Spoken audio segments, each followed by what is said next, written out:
Here in the city of Lynn, we have candidates running for councilor at large. We have candidates running for the school committee. And we do also have a couple of ward councilors here. I'm a member here at the Community Brotherhood Club and also a member of the African American Leadership Council who is sponsoring this event tonight. So again, thank each and every one of you for coming out, doing your civic duty, and even those candidates that are running this evening, caring about your city, telling everyone that you can be the ones that can make a difference, all right? Everything can be improved upon. So we know how difficult it is, some of us, how difficult it is to run a campaign throughout this city. So again, we appreciate all your effort and your hard work. Hopefully it'll pay off for you. But let me just leave you with this one thing. Even if you are not elected, the ideal of running for public office is to bring about change any way that you can make it happen, all right? So this opportunity that you have this evening gives you a voice to put your opinion out there, have your ideas be heard, and maybe that can even influence the people that are in the office, even if you're not fortunate enough to be elected yourself. It gives you an opportunity to put it out there, to affect some change. So we appreciate you guys. Now, what we want to do is reach as many people as we can, as many as possible, and never underestimate the power of the collective, all right? The power of the collective. As many people as we have here right now, all right? Just as an example, I'm one person, but believe me, I know more than one person. I know many people that can be reached just by you reaching me. And the same thing applies to these people here this evening, all right? It is the collective, it's multiplicity, things can happen for you. These are potential votes for you this evening. They have friends, they have family, they have people that can influence this election. All right, so again, thank all of you for coming out. And I'm going to give you tonight's format in which we're gonna do things. Again, we're gonna start with the school committee. And the way that we do things here, we have 2 opposing seats. It's going to be 2 at a time. The candidates will be asked the same question. Each one of them will be asked the same question. All right. I do it that way so we can cover more ground. We can ask actually more questions without really dragging it out. So they're going to be asked one question, and they have the opportunity to ask each other one question because they are running against people in the same office. All right. If they so choose. If you don't want to ask them any questions, you don't have to. All right? And it's going to be the same format for councilors at large. All right? Everybody clear? Any questions for me before we get started? Byron Dorsey. Your first 2 candidates for school committee. Please come up. Give me a hand for me.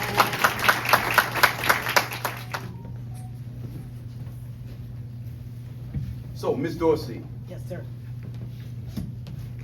I would like you to look out into the audience and tell them who you are, what office you are running for, and why you are running. So my name is Julie Pyram Dorsey.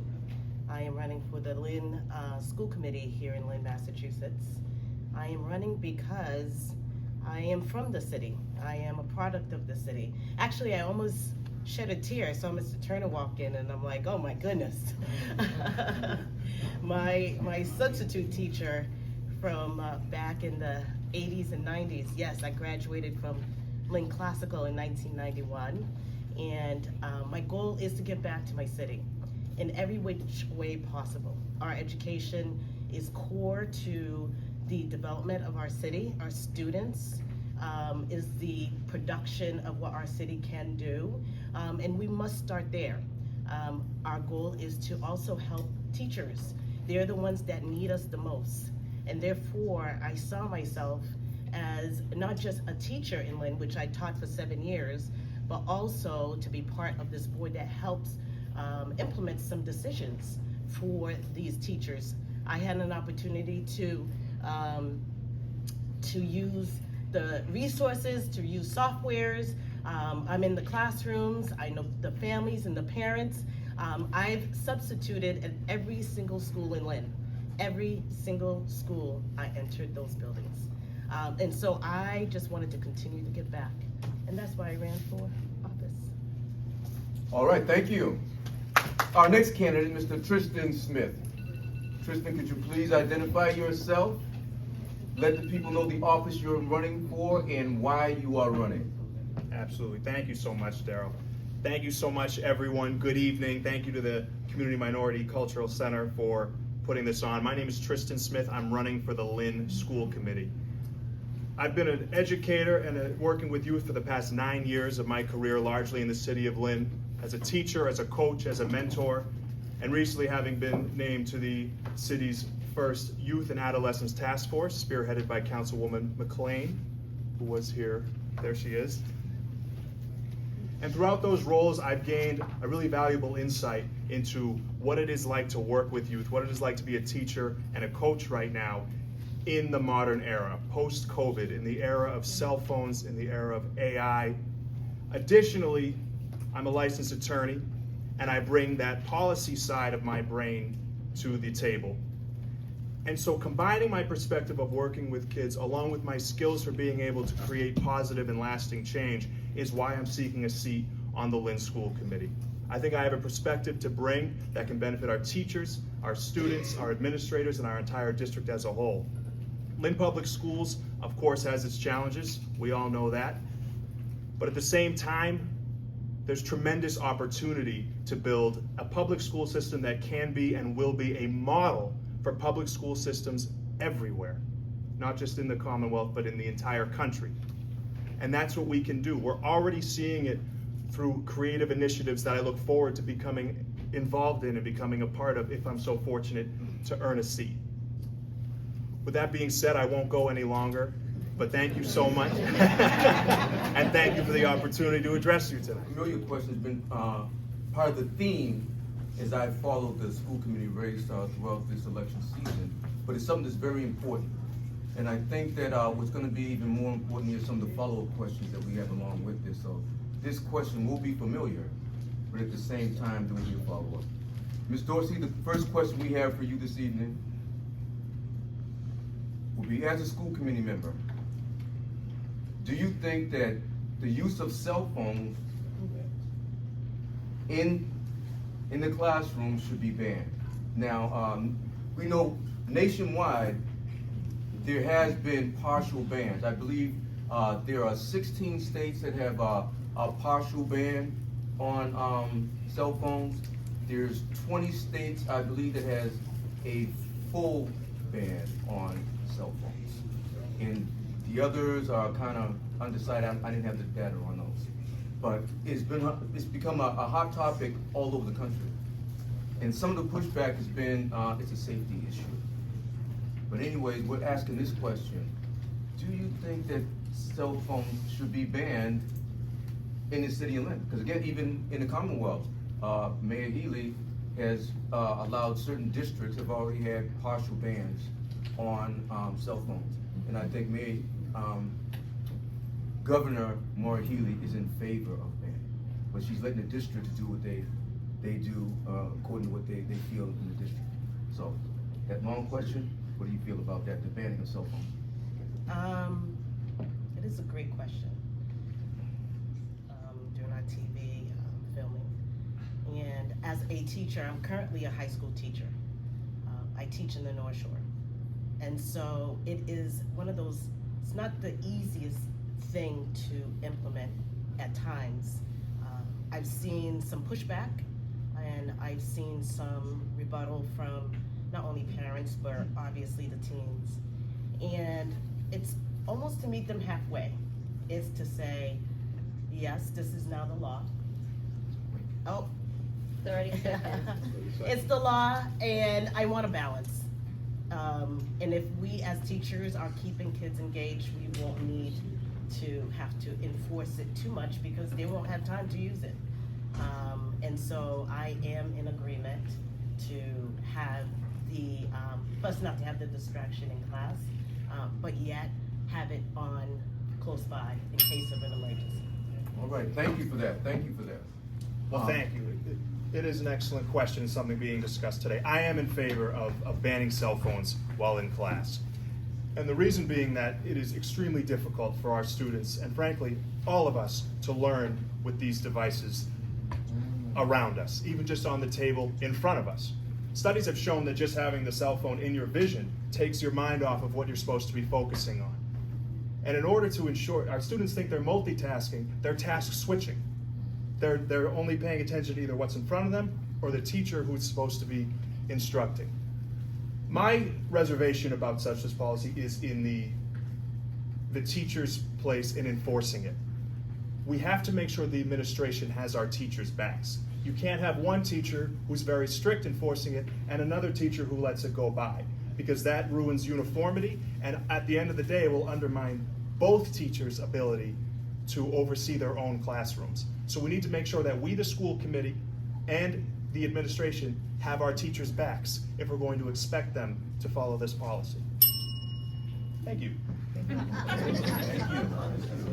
My follow-up question to that question would be this for both of you. Something to just ponder a little bit before I let you answer. My personal opinion is that cell phones should be banned from the Lynn Public Schools and in the classroom, because most of us have these devices now, but if you have one of these devices, they can be very addictive and they are very distracting. I'm gonna go out on a limb and say that each and every one of us have gone to school, right? We have gone to school ourselves. So to have something like that, you know how distracting it can be. Because you know that you're trying to learn, and you're trying to multitask all of these different things. We've all been students. So imagine having a device like that at your beck and call, and you're still trying to learn. I cannot see that being an advantage. Now you might say, hey, what about the safety issue? I say this, and when asked poses the question at the same time. Are there still school resource officers in the schools?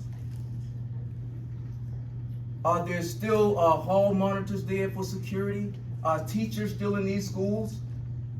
If we were to have an active shooter situation in a school, just say if we had all the students check their cell phones with the teacher, all right? So the teacher has access to all the phones in a basket, whatever it may be. The teacher's cell phone is not checked. The teacher can alert officials if she needs to.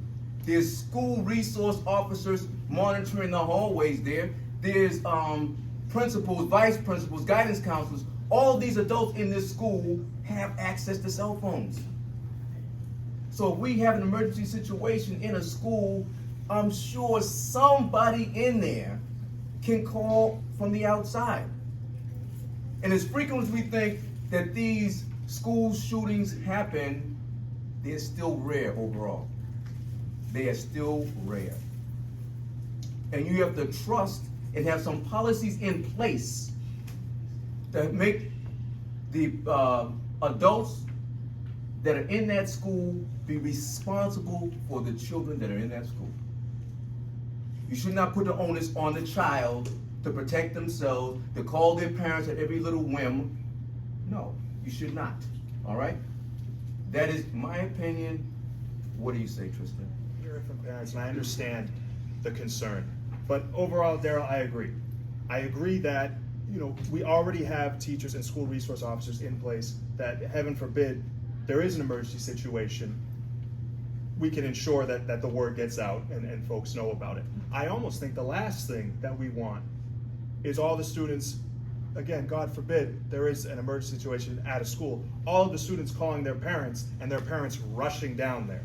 And suddenly there's a flood of even more people involved in this situation. At the same time, I think we should be able to have, instances where if there is something going on at home, or if there is something where a parent really needs to be able to get a hold of their child because there's something occurring, that there can be perhaps an exception to the rule for the day. Because I do hear that argument from parents, and parents should have the right to be able to reach out to their kids. But their kids need to have the right to an uninterrupted education as well. Because sometimes mom is just texted to say, I'm picking you up at the other side of the street today, and that can wait until non-class time. Agreed. The cell phone is definitely a distraction, absolutely. And which is why when you have an engaged classroom, it should not be a device that's distracting the students. Absolutely. There is a liability issue as well when you have students recording other students or student recording teachers. Absolutely. But we need to also be a resource to parents because this is a habit that's being created not just at school, but in our society overall. And we almost need extracurricular activities where they implement the same things, where they don't have the cell phones, where it becomes a norm, where it's just not one of those things that need to be used. And as adults, we need to be examples of that. Sorry, I have my cell phone out. But it's a whole societal issue. And I think that as we're starting in the classroom, we should implement it all around. Thank you for that. Kristen, do you have any questions for me? Sure. Okay. Sure. Well, Julie, I'd love to know, you're running to join the Lynn School Committee, as I am as well. Yes. With the new superintendent taking the reins, is there any new initiative that you're particularly excited to work with the new superintendent on? Is there anything that you're looking forward to taking on your first day as a school committee member in January? Yeah, that's a great question. Actually, one of the projects that was being worked on from our former superintendent was the transition of Vick. Vick is my heart. I worked there for 7 years. And we relocated that school to another building. And I would love to see a follow-up happening so those folks and those students don't feel that they were just dropped off. Actually, my students are part of my campaign, and there were resources we have for Vick students that's not there at the bank anymore. We don't have a gym there, we don't have raw arts there. So there's plenty of resources that's missing in that building, although it's a beautiful opportunity, but they really need some of the social emotional therapy that they had at Vick. And then we have a construction happening. Would love to see the impact of that. My background's construction, so I would love to see what the implementation from the old building to this new one. So that would be my baby. Tristan, my question to you. Yes. Have you ever worked in the public school in Lynn? I know you're at St. Mary's now. Yeah. So I have. So I worked as a substitute teacher in Lynn as well. I did not substitute at every school. I can't say that. That's very impressive. And I also worked as an early college professor. I was employed by North Shore, but I was working with Lynn Public School students in the Frederick Douglass Collegiate Academy, as well as teaching an early college course in public speaking at Lynn Tech. How am I doing? But so yes, so I have worked in Lynn Public Schools. I've also worked with Lynn Public School students as a track and field coach. I'm the president and co-founder of All Lynn Track and Field, and we put on the annual Lynn All City Cross Country and Track and Field meets. And we've also given away thousands of dollars in scholarships to Lynn student athletes when they graduate from Lynn Public Schools. So, yeah. All right, thank you both. Thank you both for that. All right. Ladies first, closing statements. So I am calling for folks to go out November 4th. November 4th, I'm number 4. Would love one of your votes, one of the 6 votes for Lynn School Committee. I'm truly excited to serve my city. I've been doing it for a number of years as a homeowner of 31 years, Ward 7. I am just excited to push forward to do whatever I need to do to help in any which way I can. Thank you for that. Kristen, your closing statement? Absolutely. Well, thank you all again for being here, and thank you for participating in democracy. This is what it takes, is candidates and the public coming together and engaging in these dialogues. Thank you, Julie, for being an excellent partner up here. Folks, my name is Tristan Smith. I'm running for the Lynn School Committee. I'm an attorney, I'm an activist, I'm an educator, and these are the skills and perspectives I hope to bring to Lynn Public Schools. I'm following the footsteps of my aunt, Deborah Smith Walsh, and my father, Jimmy Smith, who served this city for many years. I'm hoping to pick up the baton right where they left it, pardon the track coach pun, and I hope that I can earn one of your 6 votes on November 4th. Thank you so much. All right, thank you both. Your opening statement, we're going to start with Brenda, you go first. Excellent. So I want to thank you, Darrell, for having us this evening, Community Brotherhood, and thank you all for being here this evening and for hearing from us. So my name's Brenda Ortiz-McGrath. I've been a resident here for 12 years, and Lynn has become home. And I'm an educator. I'm a lifelong educator. I've been in education for over 20 years. I started off as a school-based social worker, and at one point did social work at the Coburn Elementary School, where I was one social worker for 900 students. I then worked my way up in leadership, became an associate principal, and then became the proud principal of Waltham High School, and that was the community I grew up in. That transition was quite challenging. Even though I'm a light-skinned Latina, I still did not fit the mold. And that was very obvious. So I was really looking for a community that would embrace me as a woman leader, but also as a Latina.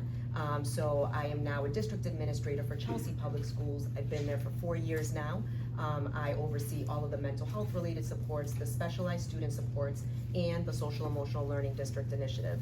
I've developed and implemented a large SEL district initiative, and I'm also a consultant, and I support schools with multi-tiered support systems and attendance related issues.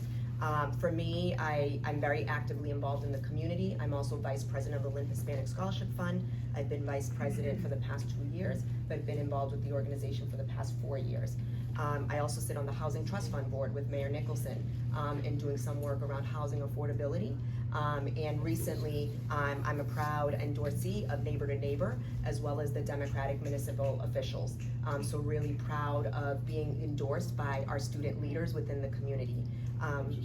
So 30 seconds, thank you for warning me. So my hope is, again, improving student outcomes overall. It's my heart, it's my passion, it's my lifelong work. And that is why I'm running for school committee to work with our educators, our schools, and our families in the community. Thank you. Project better, okay? Okay, sure, go ahead. Don't start that clock yet. All right, my name is Stacy Bryant Brown. I am a court officer at Lynn Juvenile Court. I've been a juvenile court officer for over 30 years.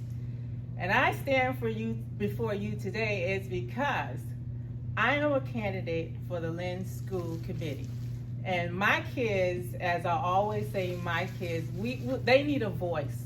And that voice is me. They deal with struggles where that they had struggles like challenges, like whether it be mental health, poverty, trauma, family instability. They need a voice that knows their struggles, knows what they've been through, knows what they're going through, knows what works and knows what doesn't work. And right now they don't have it. And their support is me. I listen to them. I listen to their stories. I guide them. I encourage them.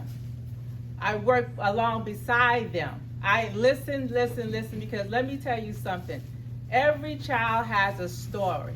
And once you get to know that story, and they begin to trust you because they know that you care. And once you earn their trust, then they begin to want to thrive. They know that someone cares. Who doesn't want to go to a school where someone cares? And I think that's part of the attendance problem. There should be some consistency, communication, build relationships. That's what I do every day at work. Relationships with the parents as well. I always ask, well, how are you doing? How's school? I ask the parent as well. Because that's what they need. They need that support. And they're not getting that support. And that support is me. They need that voice. We need a seat at that table where decisions are made. So I stand for you again as a candidate for school committee. Because these kids, they need a chance. I want to break that chain from school to the prison pipeline. There's a better way. It's called success. It's called tools to life. Tools for life. Let me say one more thing. One more thing. Okay. What I mean by that, you got enrollment, enlistment, education, entrepreneurship. One of the four. Better than be sitting in the courtroom with me. I mean, I love it, but I'd rather see them succeed in life. The first question that we have for you ladies is going to be this.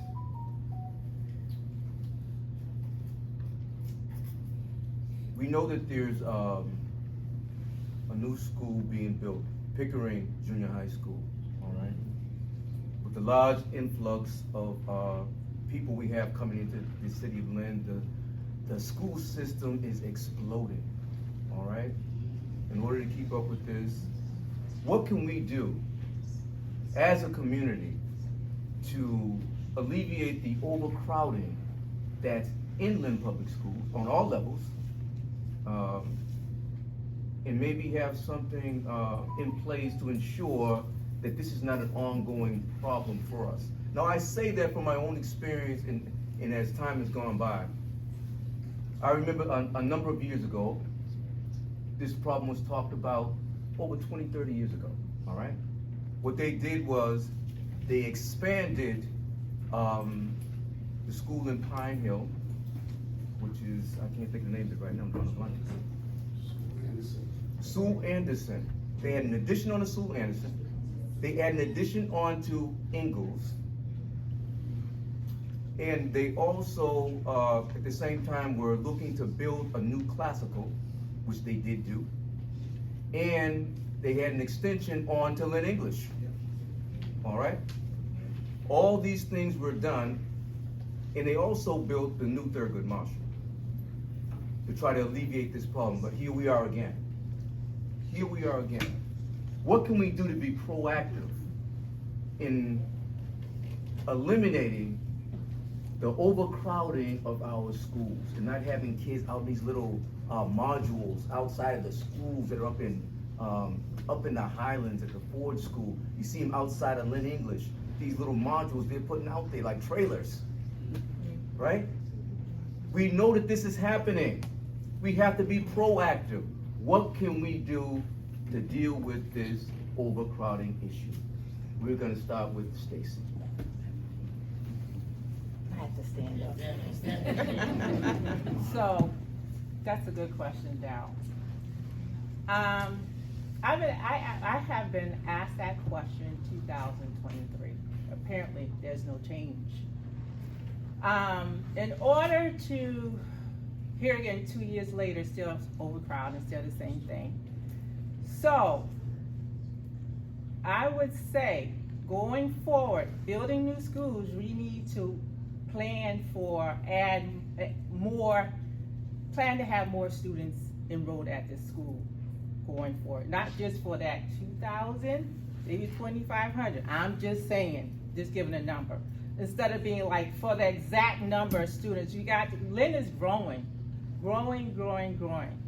So going forward, we need to make the schools bigger classrooms, just bigger schools, because right now it's just going to continue to grow and nothing's had changed. And sometimes you just gotta, it's easier said than done. You just gotta do the best of what we have. Financially, we don't have it. Okay. All right, I think the follow-up question will probably be to both. Okay. All right, Brenda, do you need me to repeat the question? No, I think I got it. Okay. Thank you. So I think systemically, you have to look at a number of issues, right? So you need to look at the funding formula with the MSBA and how they're funding their schools, right? Mm-hmm. And there's some inequities that exist when it comes to funding. So, and you have to also consider, you have to look at the structures of the buildings, and our buildings are outdated. However, they're not growing in size. And we know our student body is growing, and we know we have newcomers coming into the city every day.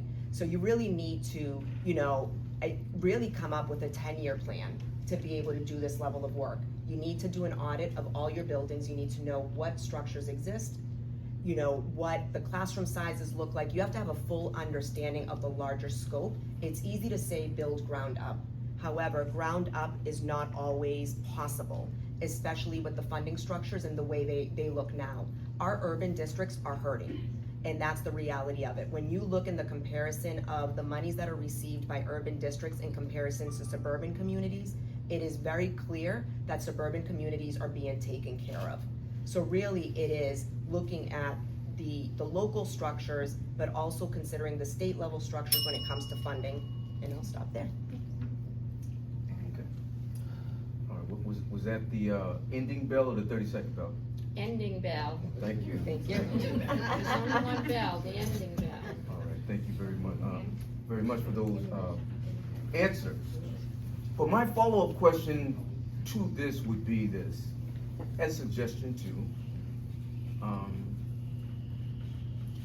Knowing that we have an overcrowding problem and an expanding population here in the city of Lynn, we have a number of, like you said, ongoing immigrants, and along with refugees coming into the city. They're coming in constantly. We know that this is happening, right? We don't have the answer to that right now. So I think I'm going to piggyback off Stacy a little bit. I might be putting words in her mouth, but this is just what I think about what she was saying, and Brenda as well.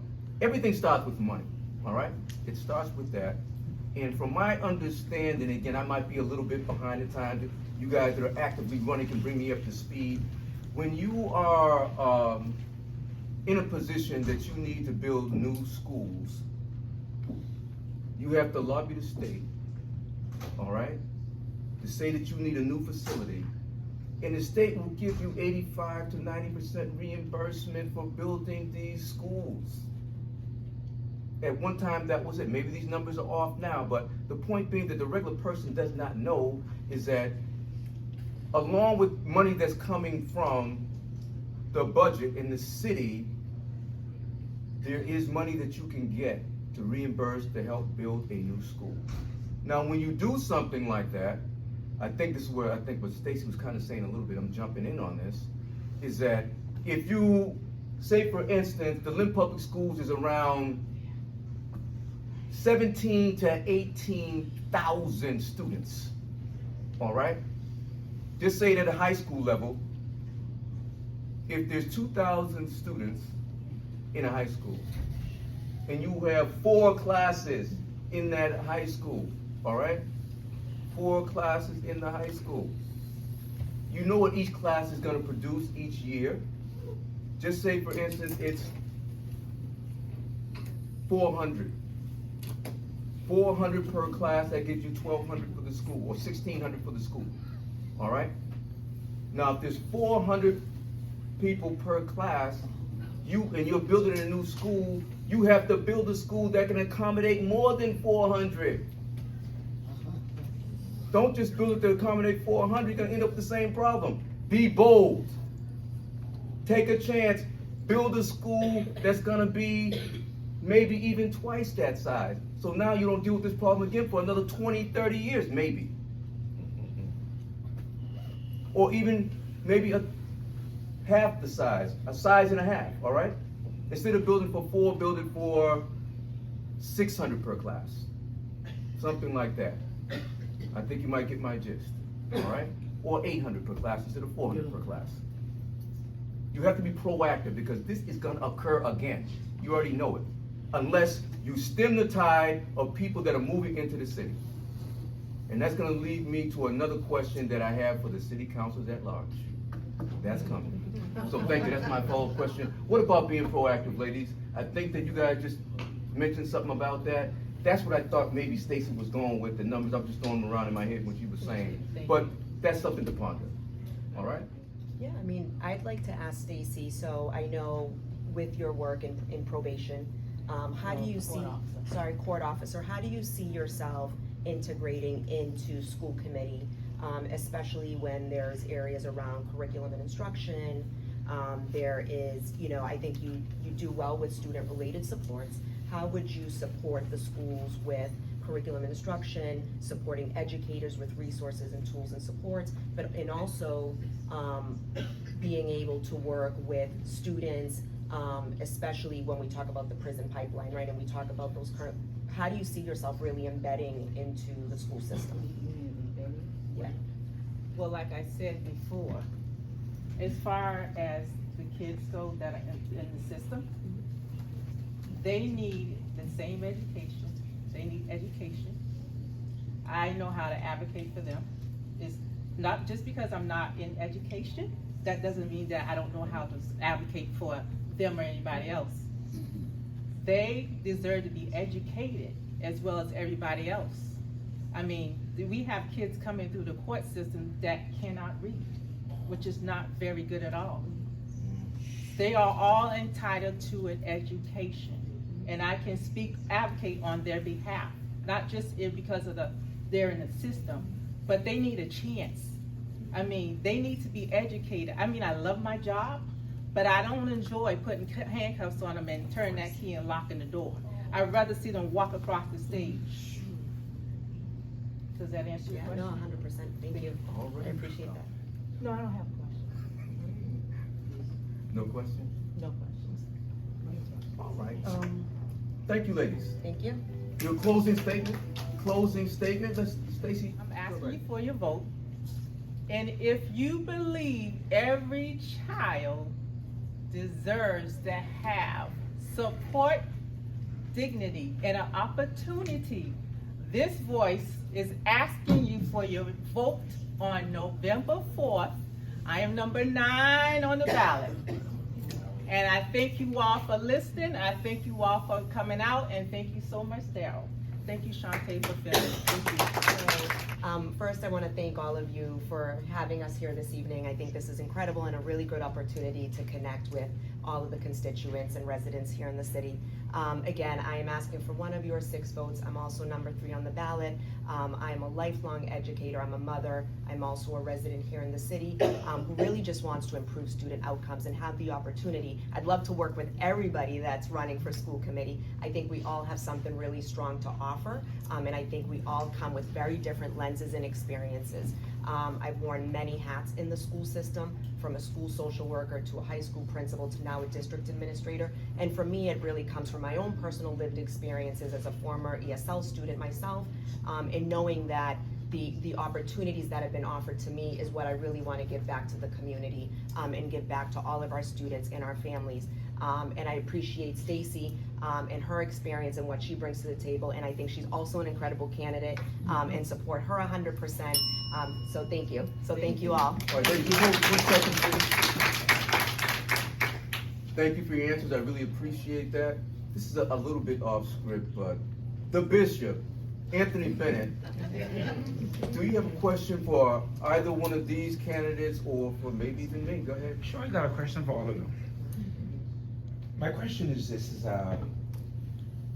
we're talking about influx. Could you come up front, Doctor?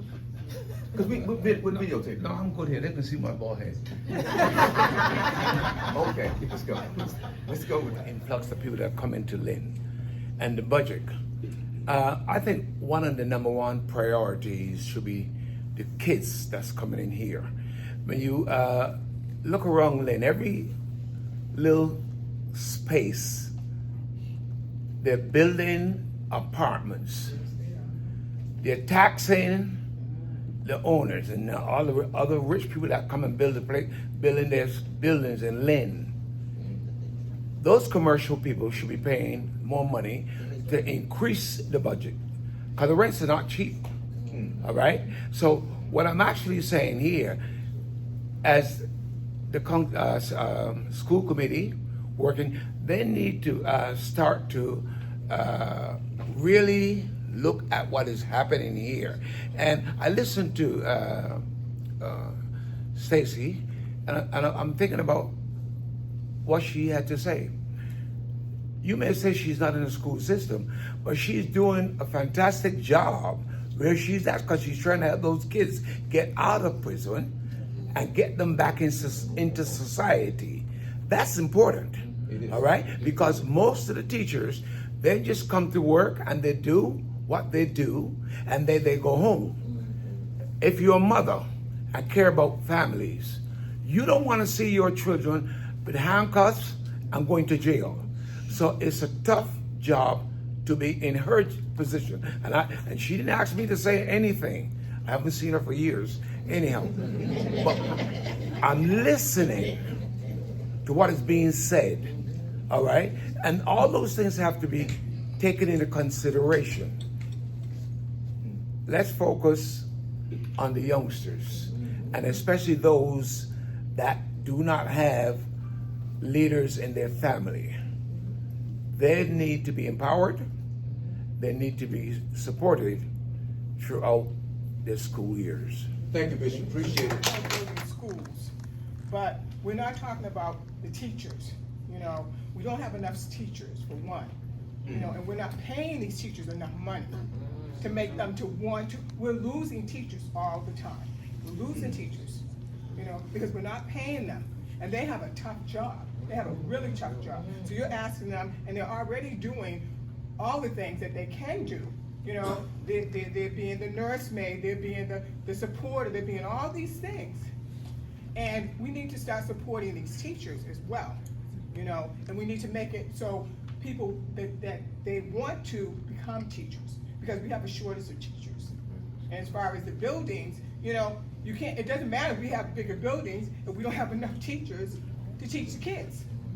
So we have to encourage, we have to do some encouraging as far as keeping the teachers in the system, paying them well, because they deserve twice what they get.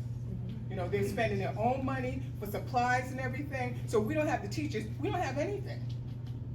That's pretty much what I have to say. All right, thank you. We have Ms. Lorraine Gately and Brian Castellanos. They are incumbents. They are already on the school committee. So, ladies first. Lorraine, would you like to make your opening statement, please? Yes, a lot of you know me. I probably had some of your students in my class. I've taught in Lynn Public Schools for 33 and a half years. And then I retired and went on the school committee, or tried to and lost, but then I tried again and got on it. And in the interim, I taught at St. Mary's Introduction to Engineering Design till 2020. And I love teaching. I'm really tired right now, but it's my birthday and I'm gonna finish strong. I'm here because I'm dedicated. Like, a lot of people like to spend it with their families, but not Lorraine Gately. She's here talking to everybody in this room, and I would be here no matter what. So I love kids. I've been working my butt off, trying to resolve the teacher shortage, trying to resolve the buildings issue. I'm the chair of Buildings and Grounds. I've been pushing the Pickering. I'm so happy to say the back walls are up now, the foundation's going in, the parking lot's almost done, we're building. I'm on the Personnel Subcommittee. I sat on 21 interview committees this year, and they take hours.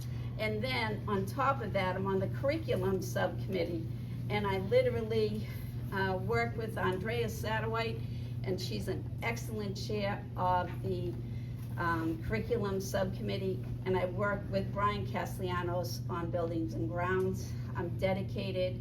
I'm a lifelong Lynner. I've been here my whole life, and I love it. Just love it, and I'm going to finish strong. After I get elected, I'm going to finish that Pickering, and we're going to have new students in it, and all this overcrowded information that you were asking about, I will give you tonight. Thank you. Tough act to follow, honestly. This is one of my role models, so it's kind of hard that you set me up with someone that's this seasoned. But I've learned a lot from Lorraine, as I've actually served on the school committee for 8 years. And a lot of the reason why I served is due to the folks who were part of Lynn Public Schools. As a first-generation low-income kid, I'm a first-generation success story. First one of my family to go to college, youngest of a large family. I'm now a Lynn homeowner. Great. I broke generational cycles. Now I have a daughter. This term, I have a 1.5-year-old. I don't know how it happened, but she is the pride and joy. My wife, too, is someone who always encouraged me to never give up when you're tired. These moments are very important. I think it's so crucial and critical to really stand up to the systems. I have a bachelor's degree, a master's degree. I'm a licensed child protective social worker. I have a decade of experience navigating some of the most vicious cycles of poverty, especially those that impact children. I take protected children very seriously. I am a supervisor of a regional specialty unit that deals with some of the most horrendous child abuse cases in the Commonwealth. So for a living, I protect vulnerable children, and I take that very serious. And I bring that same seriousness and commitment to the school committee. My part on the school committee is really simple. Frank Warren has a quote, it's the children the world almost breaks that grow up to save it. I was one of those children. So anyone that has a child that goes through Lynn Public Schools, I take it that serious. Their education is serious to me. And it's my role and obligation to make sure that I'm outside in the community, engaging folks of the whole city. We're in charge of a pretty large budget. Your priorities are reflected in the budget. I take a lot of pride in my fiscal responsibility. As a union member for SEIU 509, I'm a statewide 509 trustee, and part of that, I'm gonna close it off, is I know how to protect and safeguard your money. Very important. Eric Dugan. Yeah. I'm gonna ask you to come up. Now, I'm going a little bit off script myself to kind of rethought some things here. We're gonna have these three candidates at the same time. And Eric, Yeah. give your opening statement. All right, sure. So my name's Eric Dugan. Thank you for having us tonight. And Darrell, thank you for hosting. So I am seeking re-election to the, I'm gonna stand. I'm seeking re-election to the school committee. And it will be my third term should I be re-elected. And over the course of the years that I've been on, I'm a public school teacher. I've brought that voice to the committee, which I think has been very, very important. Being a teacher, being a public school teacher, I understand what teachers are up against. I teach in a very different community. I do teach in Danvers and England, obviously. But I get the grind. I get what our teachers are up against. I get, the day-to-day, things that they're trying to do. And I've been very supportive of our teachers. I'm endorsed by the Lynn Teachers Union. I've been endorsed by my local union, the Danvers Teachers Association, which also has helped MTAs come in involved in my campaign too, so they're very involved. So education is very important to me. My wife is a Lynn Public Schools teacher. She teaches at Shoemaker. Education is very, very important to me and my family. And that's why I'm here, and I'm here to serve. I love Lynn. I love our city. Both of my children were raised here. They went to Lynn Woods, Pickering, and Classical. They both did very, very well. I'm proud of both of them. And I just love Lynn, and I love serving, and that's the way I was brought up, and so that's what I'm doing, I try to stay in my lane. I'm a teacher. This is, I'm not a politician. I'm a teacher. That's sort of my phrase, and this is my lane right now. And, I think I can help the city with my insight in education. I know I can help the city with my insight in education, and I'm confident that's what I've been doing the last 2 terms, and I'm asking for one of your votes to be there for a third, so thank you. Eric, this is like a follow-up, but I think this might be better. The final question we have for the school committee candidates right here is this. I'm not sure if everyone is aware of just the changes that's going on in society. Well, a lot of people were thinking that a college education is not what it used to be, right? You're spending hundreds of thousands of dollars to send your kids to higher education. And some people are thinking that it may be better off if my child had gone to a technical school. Lynn Tech, we have a technical school right within our own midst. You could be a plumber, you could be an electrician, you could be a carpenter, you could do auto body shop, cosmetology, all these different things. But in particular, the trades, where people are making a great living being tradesmen, all right? So now what it's created a situation where Lynn Vocational and Technical Institute has been such a hot ticket that kids can't get into Lynn Tech. I was stunned to hear this, right? The reason why that sends off an alarm bell to me is that, again, I'm going back a number of years. When I was coming up in school, everyone was not, just say had the ambition to go on to college. They were better working with their hands. They felt more comfortable doing those types of things. So this was an alternative for a child who was not going on to higher education. Now, I'm hearing that Lynn Tech kids can't get into Lynn Tech. So my question was early on to people in the community that had the knowledge that I didn't have. I said, is Lynn Tech now an exam school? Our kids do they have to take an exam to get into Lynn Vocational and Technical Institute? And the answer was given to me was no, they don't. I said, then how are you determining who can go to Lynn Tech? They didn't have a good answer for this, but the school committee has since established a lottery to go to Lynn Tech. Even with this, I'm saying, if you have a lottery for kids to go to Lynn Tech, there's gonna be kids left out. You got kids that are going on to higher education, and now you have kids that enter into this lottery system that can get into Lynn Tech. What happens to the other kids? What happens to them? They don't wanna go to college. They might not be able to go to college. They wanna take out a trade, but their name was not picked out of this lottery system. What happens to them? That's my question. So when I turn to school committee members here, do you have an answer? What happens to those kids that are not fortunate enough to be able to be chosen by this lottery, and they don't want to go to higher education? What happens to them? Whatever do. All right, there we go. Well, thank you. It's a great question. So the lottery system, yes, the school committees approve it. We actually did that 2 meetings ago, I believe. It wasn't that long ago. It's a state thing, so that did come from the state. So the lottery is something that the state is requiring of vocational schools to do. We're unique in Lynn because we're not a regional one, but the rest of them are regional. You know, for example, the one in Danvers is escaping me, but that's a regional school. You know, kids from Peabody can go there, kids from Beverly can go there, kids from Danvers can go there. So the state came in and they want people to do a lottery. So that's what we had to do. To get to your question, what are kids gonna do that don't get into tech? What we're working on right now, and our new superintendent, our interim superintendent, Cohen, presented a plan to get into English and classical, more programs that will be attractive to kids that, now we can't bring trades there, right? We don't have the space for that, but we will be able to offer more programs that will be more attractive for kids like that.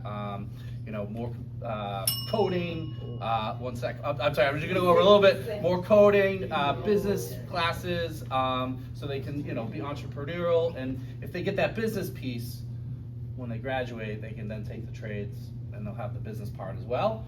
That's the plan. It's not perfect, I know, but it's the hand we've been dealt. That's the plan now, right? It's the plan now, yeah, so. Okay. I said too much though, but yeah. I'm not clear on this. We're gonna follow up on this. All right. Brian, you go right ahead. Yeah, no, I'm pretty frustrated with that Because I think that, no, what I'm saying is, I'm gonna let you answer this. I think it's gonna take 3, maybe even possibly 6 people to answer this question the way we wanna hear it, right? Brian, go right ahead. No, I'm frustrated because when you get a trade, you get it made. Career technical education is where the jobs are. It can really break cycles of poverty. You know, that first union job, that first opportunity to really get a high-paying opportunity to learn a trade. Academics, like you said, Darrell, is not for everybody. We need to make sure that we increase pathways and access to that. The lottery did come about through the state. The conversation before that, Mr. Gallo, the Lynn Tech principal, was trying to figure out ways to have interviews, have other weighted systems, but that, you know, there was issues with that process. And then they highlighted those issues to us, which ultimately we had to be obviously proactive in how we're gonna react to that system change. But that being said, we have to get aggressive with partnership development. I think every school should have co-ops and pathways to the trades, whether it's after dark programs. I know some other regional tech institutes have, oh wow. You can call me at 781-346-3087. No, seriously, we can have a real conversation about this, because I don't think that's this 1 minute. Like, I'll do respect. You should call everyone on the school committee. Take that question, send it to everybody, and I think I'll call everyone up. We can talk about it. All right. Respectfully.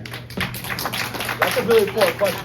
It's serious. It's hard. And maybe Lorraine can clear this whole thing up. She's a closer. Yes, I can. I'm the closer. We set her up. So, he set me up really nicely mentioning the After Dark program. I just wanted to give you a little history on that.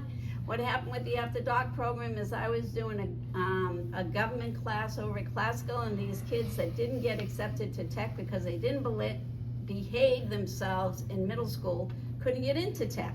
and they wanted to be doing a craft. I brought that to, I believe, Dr. Tubwile, they're concerned. We started the After Dark program where students can actually go to the regular high school, English, classical, and then go over to tech at night and pick up the trade of their choice. That is in place. We also started a CASA Academy, which is a STEAM academy at Fecto O'Leary. And in the 9th through 12th grade, it's a brand new school, there are gonna be pathways for them to move through and pick the college of their, not college, but their career of their choices.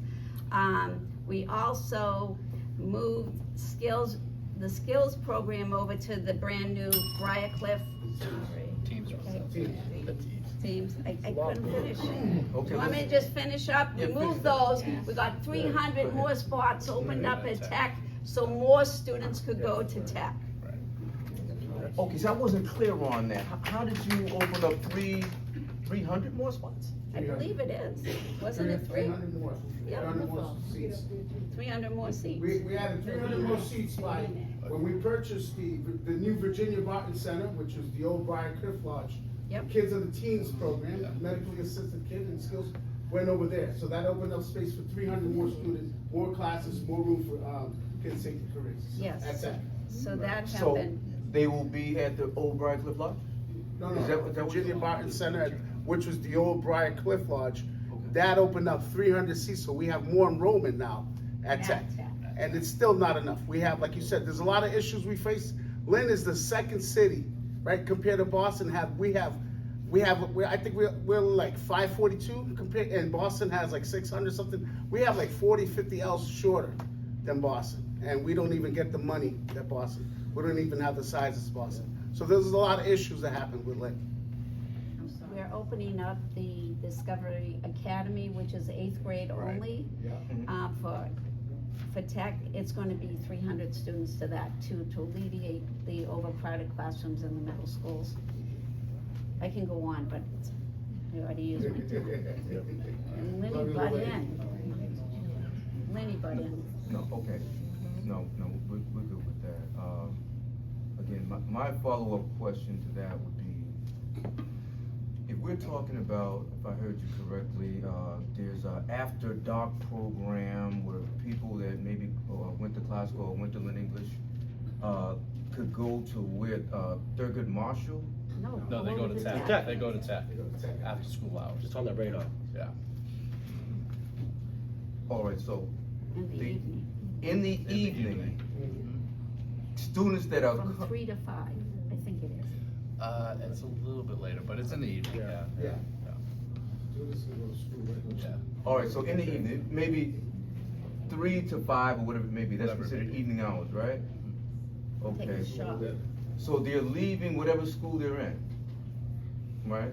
Get bus. It could be just it's English or it's classical, and they come to Lynn Tech, and they take a trade there Yes. for another 2 hours. Yes. Or more. It Is could that be more. sufficient? 2 hours? No, Would- no. would or that be more. sufficient? It could be more. I'm not sure on the time. I don't know of the exact time. And to answer your question, no, it is not sufficient, but it is definitely something we need to work on as a committee. But like I said, it's the cards we're dealt right now, but things are in place. Like you said, the Teams program has opened up more seats. That's the 8th grade Discovery program, we're opening up more seats. Tech is our gem right now, and we're doing everything we can. Okay, what I'm gonna do is this. Can I talk? Yeah, because we were. I had something I wanted to say because it was important. Go ahead, it's important, go ahead. So we have to be aggressive with that expansion, with the E team. If you look at GE, their industry, there's so much grant capacity available that we're catching on now. So we have to make sure that we're eligible. So we have to be very aggressive with the electrical, plumbing, all those industries. The forecast down the road, the trends, they're going to be such a high need, and we need to have Lynn kids get those jobs. And that's the bottom line. We have to get aggressive with it. And I believe career technical education, when you look at AFT, all the unions, I'm a union endorsed candidate from LTU. My teachers union did endorse me. My union also endorsed me. And that's the conversation we're having. We need to make sure that we're getting competitive in this city with our career technical education pathways. And it's not just at Lynn Tech, like you're saying, but we have to get eligible, and we have to get aggressive with how we're gonna attack the resources to get that. GE just gave us a whole pipeline. We have a biotech lab. We have to get industry-based partnerships, and we have to get aggressive with it. And I agree. The other part, we just got a huge grant to improve our auto mechanics. So that's improving over at Tech as well. So Tech is, And I'm machine shop. yeah. It's a priority. machine shops. I'm Tech gonna, is- I'm Tech's gonna a hold it priority. off right there Yeah. because again, it's. Sorry. No, it's just, there's a lot to it. Yeah, Should've been I don't right have a lot here. of time for it. That's why I'm we have sorry, two yeah, more a lot to school it. committee Yeah, a members lot that to can it. address that. Yeah, sorry. We have two more people. One of them already started. But again, I knew that this would happen, all right? Because I think that's very important, and I'm very anxious to see what Andrea Satterwhite and Lyndon Pena will have in tying this up to make us feel comfortable with what you've already said, all right? Because you guys are incumbents, right? As are they. So they are privy to the same information you're privy to. So I'm gonna give them an opportunity to answer this question. So we're gonna have your closing statement, Lorraine, go right ahead. Buildings and grounds is my, like, committee.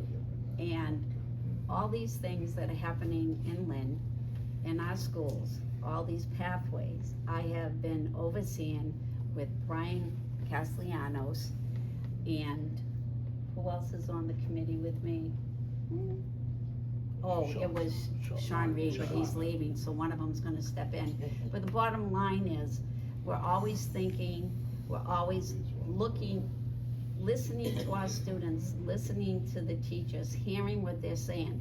This is not working, this is what I need, this is where I wanna go. And I'm trying to help them get those pathways on this committee. And I'm number 2 on the ballot, and my name is Lorraine Gately. I'm going for my 6th term, and I'm going because I want to be there when I cut that ribbon of the new Pickering Middle School that I've worked for 10 years to get built, because it will be built in 2027. I want to see our students following the pathways that they need to survive. I want to make sure that we have after-school programs to help them if they need help. Like Tony Seaforth's, I pushed that program for the athletics. Vote for me, Lorraine Gately.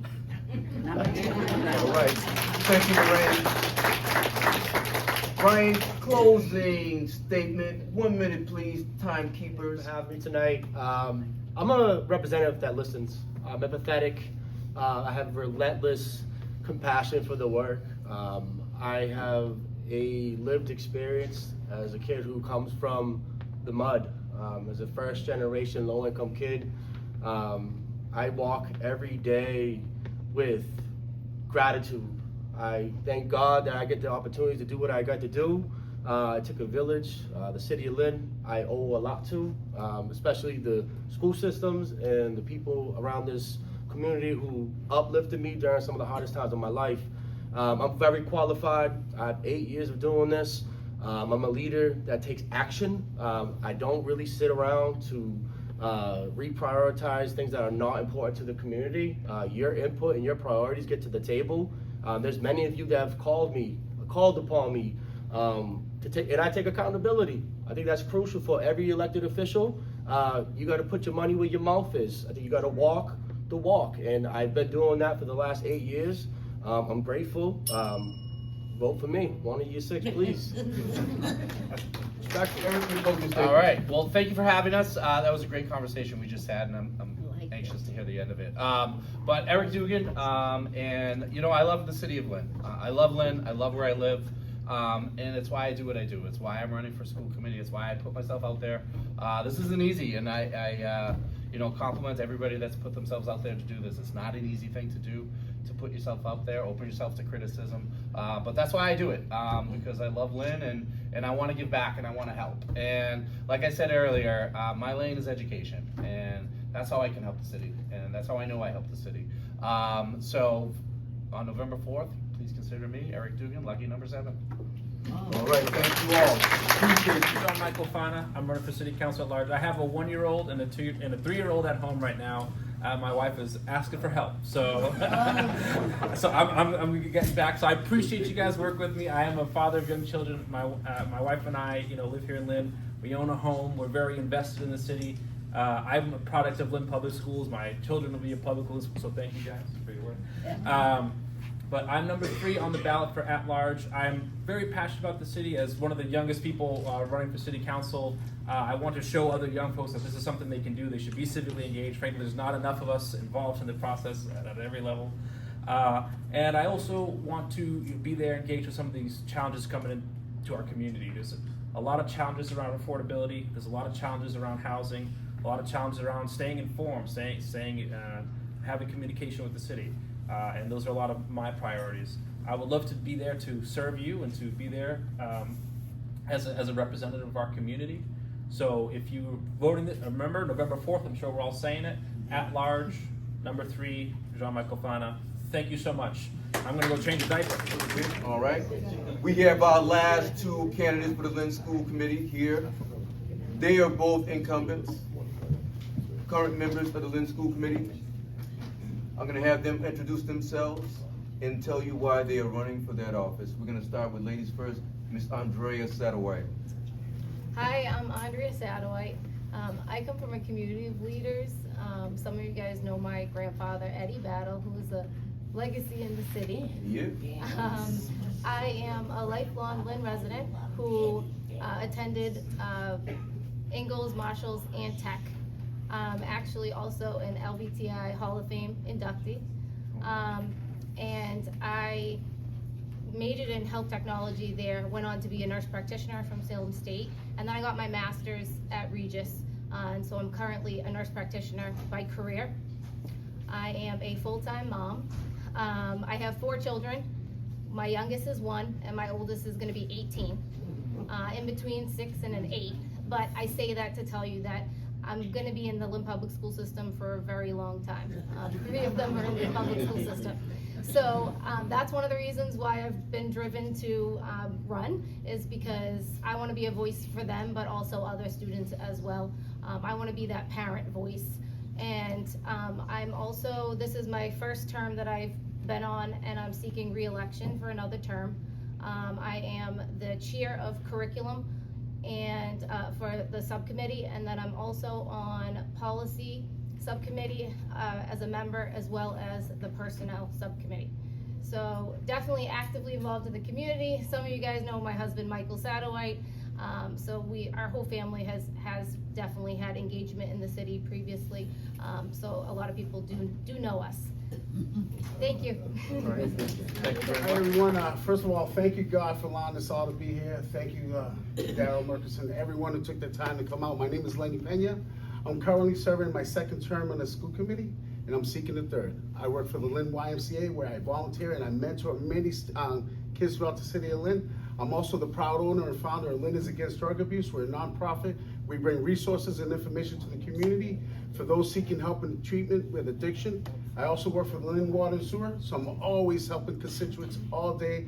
I'm a bilingual, candidate here, and I get a lot of calls. And believe it or not, I get calls for sidewalks, trees, everything, and I just connect the dots to help people. I'm a lifelong learner, and as a student, my lived experiences as a student, as a parent, I face many inequities, many things that hardships that many parents have to face, and I remember being a single dad. I had 3 kids with IEPs, and I went looking for help, and I found nothing. There was no instruction for me as a single dad at the time, so I vowed to become that change, and I wanted to be a voice, and I am a voice for those who need a voice and to be heard. And I'm married, and once again, I got smaller children in Lynn Public Schools, so I'm gonna be committed again for a while. So, November 4th, I humbly ask for one of your 6 votes to be back on the seat, to be a voice for those who don't feel that they're heard. All right, thank you for that, Lynn. Okay, final question for school committee people again. I'm gonna give you exactly 1 minute, because again, I think that the last question that we posed was something that was very important, and maybe you as being incumbent members on the school committee have something to add to some that your colleagues tried to answer to the best of their ability. So if you have anything to add to that, I'm gonna give you that opportunity right now. We'll start with Andrea. So of course, I went to the bathroom, so when I came back, I was in the middle of a conversation. I'll start it off so she could catch up. Okay, let's do that. Man, so just to add to what my colleagues said, so we're limited with some space, so we gotta think outside the box. A collaboration with the city council, the mayor, and the school committee, we're able to purchase the Eastern Bank headquarters, the old Eastern Bank headquarters. That became Frederick Douglass Academy. The old administration came over, and then the old administration building on Bennett Street has become, we open more classrooms for pre-K. And we open more full-time pre-K. Let me just interject for a second, Lenny. Yes. To get back on. I understand all these different things that may be happening for pre-K, and that might be alleviating some of the overcrowding possibly, right? I wanna know what's going on with these young people at Lynn Tech. Okay, right? so you what wanna follow. happens Okay. to the kids that cannot get into Lynn Tech that's now the exam school? Well, you heard, we opened up 300 more seats, so that opened up more for enrollment, so we had to adopt what the standard came down, which is a lottery. We have to, that's something, part of the state that came down, so we had to adopt that. And we also offer after dark, so kids, and they're trying to implement more programs at Lynn English, classical for kids to try to take more trades, so things like gaming, coding. We added biotech now, right, at Lynn Tech, so trying to up more classes, more room like that. And we're, and like Brian said, we're trying to get these collaborate more unions. GE has some good grants for us, and we're trying to get compliance so we can get those grants and add, bring more stuff for the students. That's it. Okay. I'm gonna need a little bit more clarity, but I'm gonna move to Andrea right now. I'll go follow-up questions to try to get some clarity on it. Now, Andrea, just so you're clear, Lynn Tech has limited amount of space. There's a number of students that want to go to Lynn Tech, but now they're not able to do so because of overcrowding, whatever it may be. So now you might have a young person who is not going to college, wants to attain a trade, but now he can't or she cannot go to Lynn Tech. So now they go to either classical or English, or their parents pay the $25,000 to go to St. Mary's, whatever it may be, right? So now they're faced with this. So they go back to Lynn Classical, now they're taking college preparatory classes. They go to English, they're taking college preparatory classes that they don't even want, that may not be able to even do. I see kids falling through the cracks. What can we do to enhance the chances of those young people obtaining a trade, maybe getting to Lynn Tech? We need more space. Now, Lenny's alluding to that a little bit, but I need more clarity. I can't imagine that they just created 300 new seats when it's already, I don't see it. I need more clarity on that. What do you have to say? So I would say, the alternative options that he did mention, the specialized educational programs that we did implement. Unfortunately, the other option is they could families could look into local colleges and programs in that aspect too, where they do have those certification programs.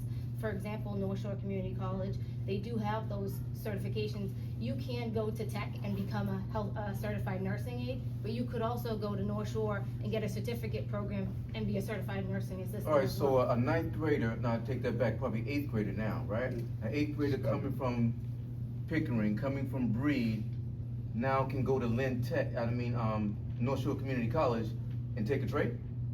No, not now. I'm saying following they'd have to go through school, but if you're gonna take a trade, knowing what you're gonna go for, the plan, if you did not get into that program or get into that school, would have to be future planning, right? So then we would have to think about other options, and you could still do what you wanna do at Tech in other places following high school. That's what I'm saying. Okay, what I'm saying is this: what happens to the eighth grader from Breed and Pickering and Thurgood Marshall? They're 13, they're 14 years old. Where do they go? Well, they would end up going to an alternative high school, classical or English, versus LVTI, unfortunately, so you wouldn't And go do- for a trade. And what do they do there? They want to take a trade. We would understand that. We but offer would- the after dark. Yes. You know, after So dark. these 13-year-olds have to go someplace after dark.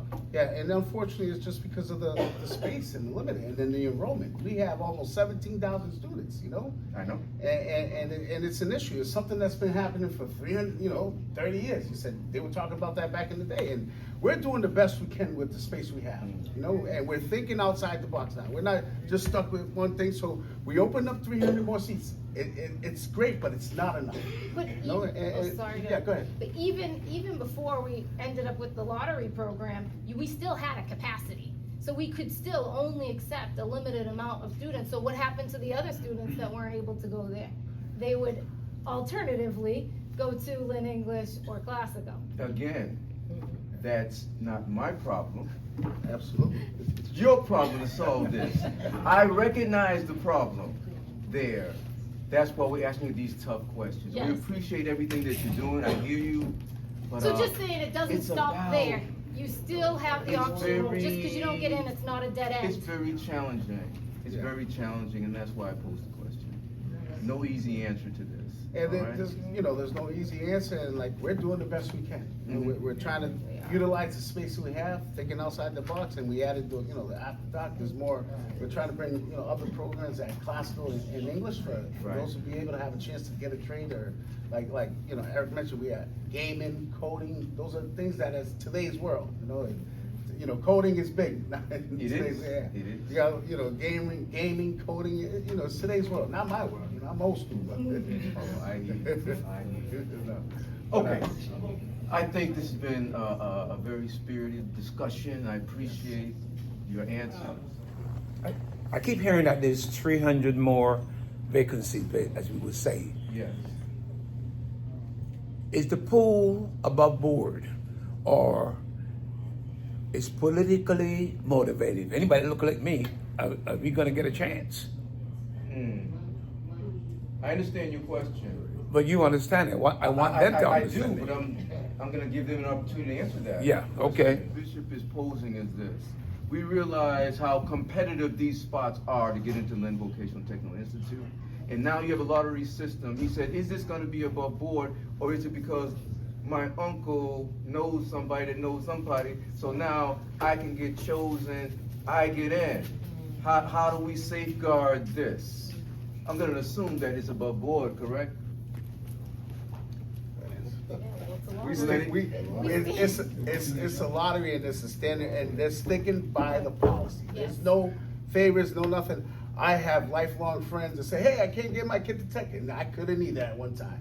And even my own child applied and did not get accepted, and I was already a current school committee member. Does that answer any questions? Yes. He said he Do couldn't do get you something know to the this. percentage of our students in Lynn Public Schools? Of the black and brown percentage? Do you know where that's at? No, I'm not quite familiar with it. Okay. Well, I mean, just to answer that, like, there's no. What's the percentage, Lenny? 76% of the students are Black Latino. or brown students No, of that would color. be Is that what 80 you're saying? No, that would be 86%. Okay, But thank you. 76% Is what? Latino. No. Is what? 70s. Latino. 76% is Latino. And when you combine all black and brown students, it's 86%. I think 86, 84. We had a shortage this year, and some people say they moved away. Obviously there's a lot of stuff. People are afraid to send their kids to school, and I just want to make it clear, and I like to make a statement while we're here. We protect all children. Just like my brother Brian's is saying, we vow to protect all children. Children are protected in Lynn Public Schools. We will never ever cooperate with no ICE or anything like that. But there are a lot of things happening where people are affected like that. They're not sending their kids to school right now. Because of ICE. Yep. All right. I thank you both. So at this time, we're going to end for the school committee. Ladies first, Andrea, would you like to give your closing statement? Sure. Again, I'm Andrea Sadowite. I am running for the school committee for my children and for others. I want every child to have an opportunity, just like I did. Having gone to LVTI and been a product of the Lynn Public School System, I am very successful, and every student can be successful, and I want every child to know that. I'm also a mother of 4, as mentioned, so I'm not only just speaking this, I'm living it. I see my kids every day. My oldest being in 12th grade, she's in high school. She's with the overcrowding. She's been in class with 40 other kids to one. The ratio can be very crazy. So I feel like I have that experience, in addition to now have been on the school committee and faced the challenges that we faced. So I feel that I'm qualified and ready to continue where we are going in the right direction with this new superintendent that I believe is gonna put us in the right direction. Again, I respectfully ask for one of your 6 votes on November 4th. Thank you. Lynn, your closing statement. Well, I just want to thank everyone for being here. Thank you, Bishop, for the questions. And I'm Lenny Pena. My lived experiences as a student, as a parent, I faced many inequities, and I took that pain and I made it a purpose. And it's my passion. I humbly ask for one of your 6 votes on November 4th, so I can continue to be a voice for those who feel like they're not heard. Thank you. Thank you very much. And good evening, everyone. My name is Nicole McLean. I am running for re-election as your counselor at large. And I'm running for re-election because I want to continue the work that I've already started. As Tristan mentioned, I've put a youth and adolescents task force in place. That task force has been doing research and working toward implementing more and better service for our young people, but we haven't really gotten anything done that I want to see us get done. So I want to continue on that. I implemented also our first Lynn Poet Laureate, who is working right now, Michelle La Poetica, and she's out here promoting literacy and culture and art in our community. So I want to continue on with that and make sure that continues to go forward. Another one of the initiatives that I was able to do with the current counselors was make sure our veterans had free parking. So veterans are able to have free parking right now because of the push forward that I have been doing on this council. I've been using this seat to make sure I am working with the community. Organizations like Neighbor to Neighbor, Lynn United for Change, these organizations are helping to keep people in their homes, and I've been working in conjunction with them to make sure that happens, and that we're not just developing Lynn, but we are making sure our residents that are currently here have been able to stay. So all of this work that I've been doing in my first term, I want to continue to push for all that positive change. So I'm asking for one of your 4 votes on November 4th. Please, Councilor McLean. Thank you. Number 1 on the ballot. Brian Field. Thank you. Thank you. Thank you, everyone, for making time out of your busy schedules to join us for us to introduce ourselves to you. It's important, I think, to everyone that you know who your candidates are and what they've done and what they hope to continue doing. My name is Brian Field. I'm currently in my 4th term. I've had the honor of serving the residents of the city of Lynn for the past 8 years. By profession, by trade, I've been a funeral director in the city of Lynn at Solomini Funeral Home, so a number of families that I look around the room here that I've helped assist you. I know Bishop very well.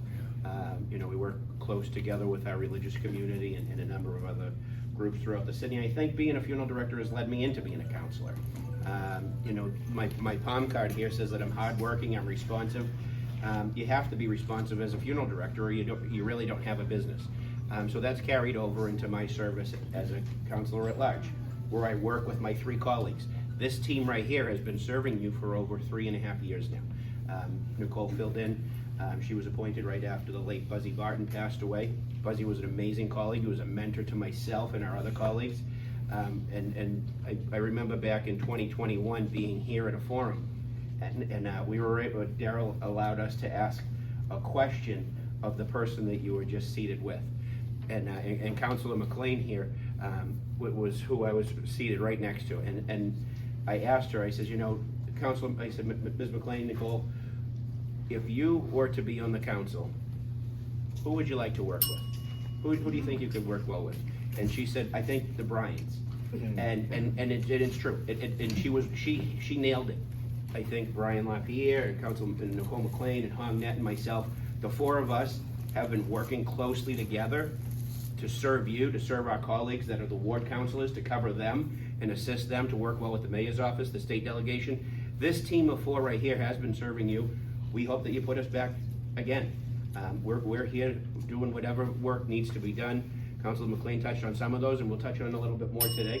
And I hope you give me a chance to serve again for another 2 years as one of your 4 councilors at large. Thank you, Brian. Thank you so much, Darrell. It's an honor. It's so honored to be here tonight. Once again, I want to thank all of you for voting for me for the past years. Allow me to be your counselor at large, to serve the city that we love. And I believe I have been doing very well as a counselor. I'm fair. I serve everyone with fairness, and I have no favoritism. And I never told you what I do as a outside job. I work for the Department of Revenue for 27 years, and currently I'm a city councilor for 14 years, almost 14 years, and I would love to continue to serve this city because it is a very, very important job that we all do right now as a councilor. All my city colleagues are doing a wonderful job. I love to continue to work with them as the chairman of the Ways and Means Committee, and we all look at budget very carefully. We do not want to waste our tax money on anything that's wasteful. That's what we do every day. And as a chairman of the government administration, I brought all the taxi companies in the city together, make a deal so we all taxi have the fair share of medallion. So there's no more monopolization in the taxi company. I worked on that. And also, I have done many other things. I created the Human Rights Commission so we all have the voice in the city. So that's because of the Human Rights Commission, that's why right now see the doors open to all of us. We all can participate in the government in the city. And this, when I first read, was very tough. I was scared. And now I see we all really, really brave. And so I'm so happy to see that. So once again, I respectfully ask for your vote on November 4th so I can join my colleagues to continue to serve our city that we love. Thank you. Thank you. Thank you, Darrell, and thank you all for being here this evening. It was almost 10 years ago when you folks instilled and entrusted the confidence in me and elected me as a counselor at large. I want to recognize my neighbor Liz and thank her for coming out tonight. I see some audience members and that I'm really proud of and I've known for an awful long time. But I lived in Ward 3. I was a Chatham Street kid. This place is very familiar to me. It was where I first kicked off in 1995, believe it or not, a Ward 3 race that I was not successful in, but we had a community meeting here in January of that year. And I don't think I've stopped serving the city in some capacity, either voluntary or elect capacity. And it's not a glamorous job. I take the job really seriously, but I'm trying to deliver, and I have for the last 10 years, meaningful, substantive city government services to residents. And a lot of times it's unheralded, a lot of times it's just about answering your phone, it's about getting back to people, it's about showing people a direction and how to navigate access in our city hall and how difficult that is across the city for some of our residents. So I try to chop down the walls, I try to open the doors and windows of City Hall. That's what I've done over the past 10 years. I answer my calls, I'm accessible, I come to neighborhood meetings with answers solution driven, and I'm confident in our abilities as a city. I know we have work to do, but this is the team that we should be doing it with. Frankly, they are my colleagues that I've worked really hard with and for, and we work with the mayor as well. And with my 30 seconds, I want to lift up 2 females in this room that I have a lot of respect for. Tanya McClurkin is with us, and she just opened her business in Faneuil Hall. And Beantown. And I went to her grand opening, and that's what a Lynn is doing in our city. And I want to lift up Vick Breedy as well for your beautiful business and your powerfully resilient business that continues to make us all proud in our city. And these 2 are gifts to our city, and it's an honor to know you both. Thank you very much. Genetically resilient.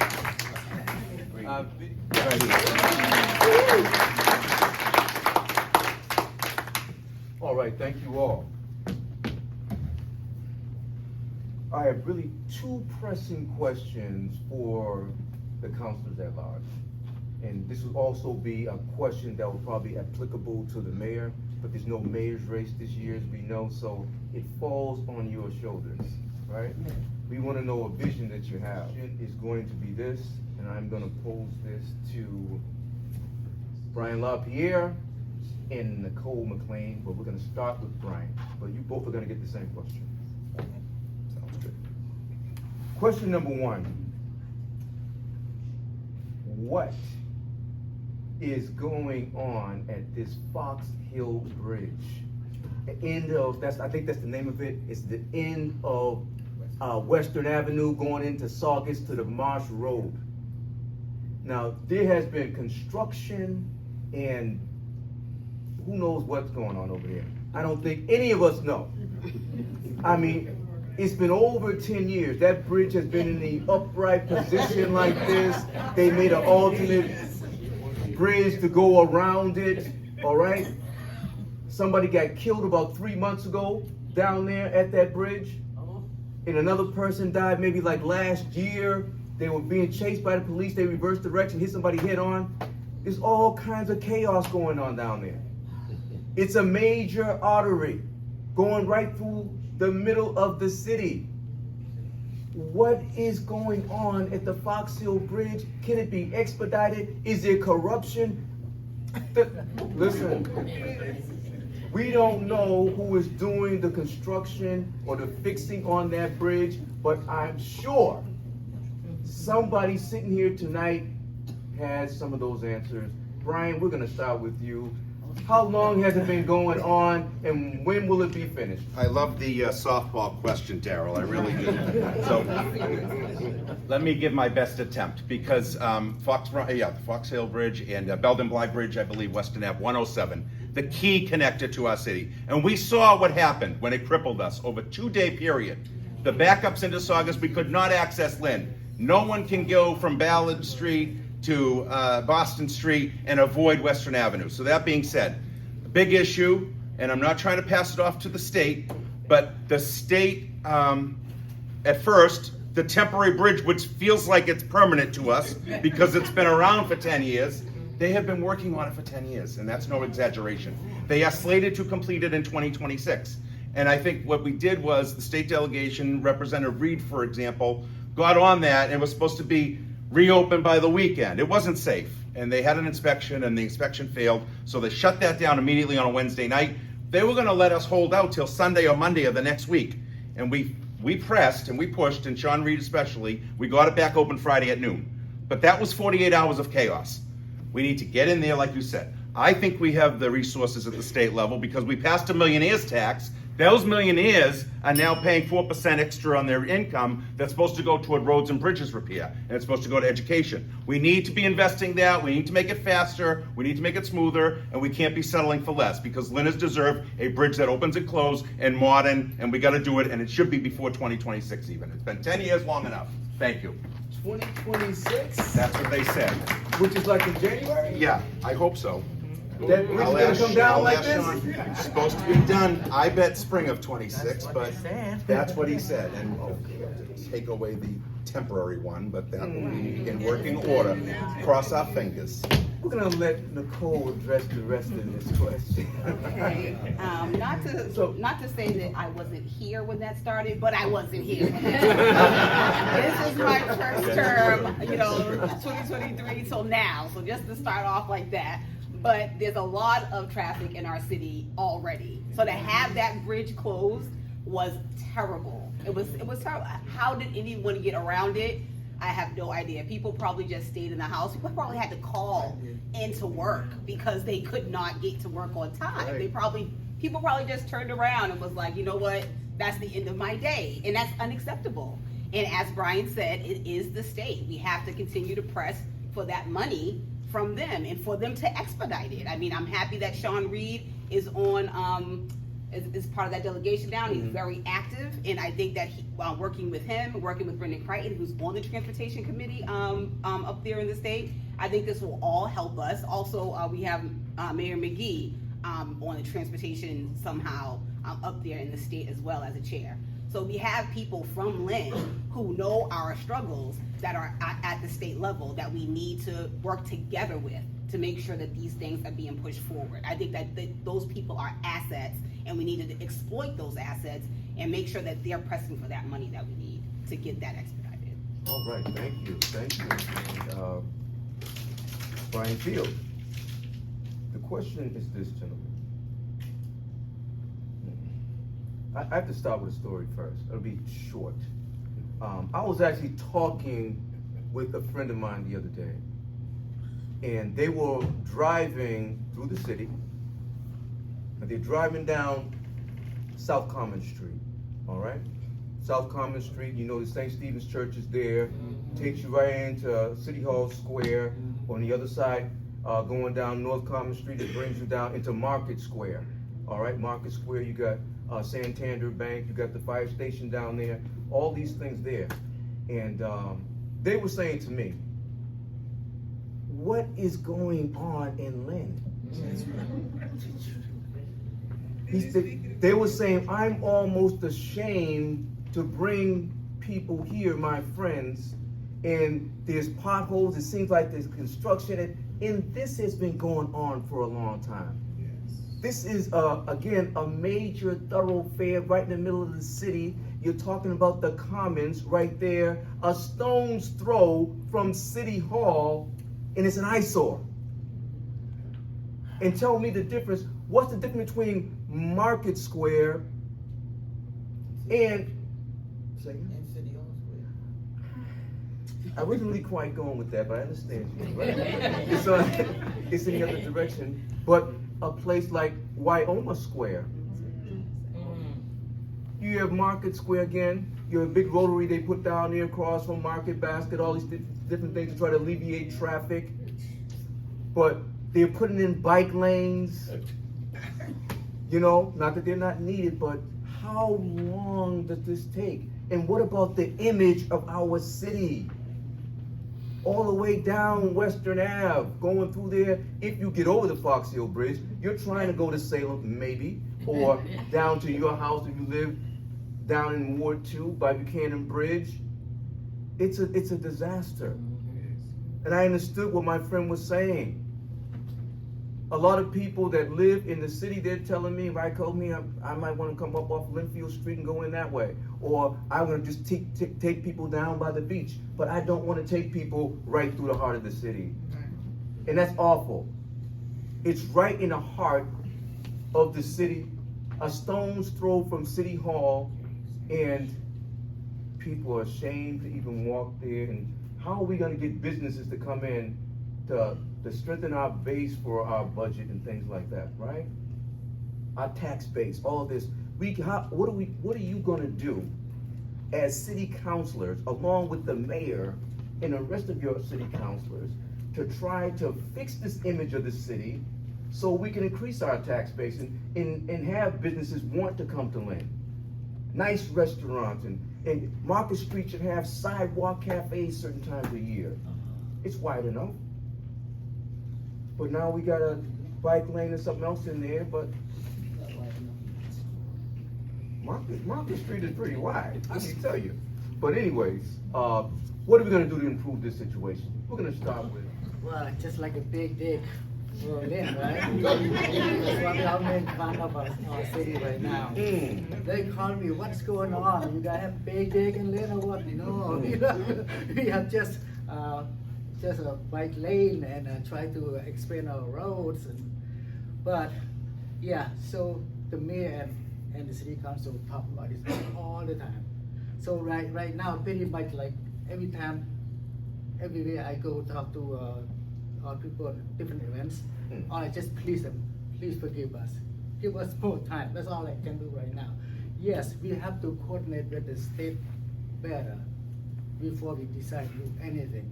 That's why I did not like this project that much. Well, the project will be good when finished, but from the beginning, we all thought not going to be very, very pretty, and we are right. So yes, we will continue to push the contractor, the state delegation, and the mayor's office make sure put pressure on those people to get the job done. They promised us they could get done before winter, but now winter approaching, we are concerned. What are we gonna do? How our city gonna plow our streets?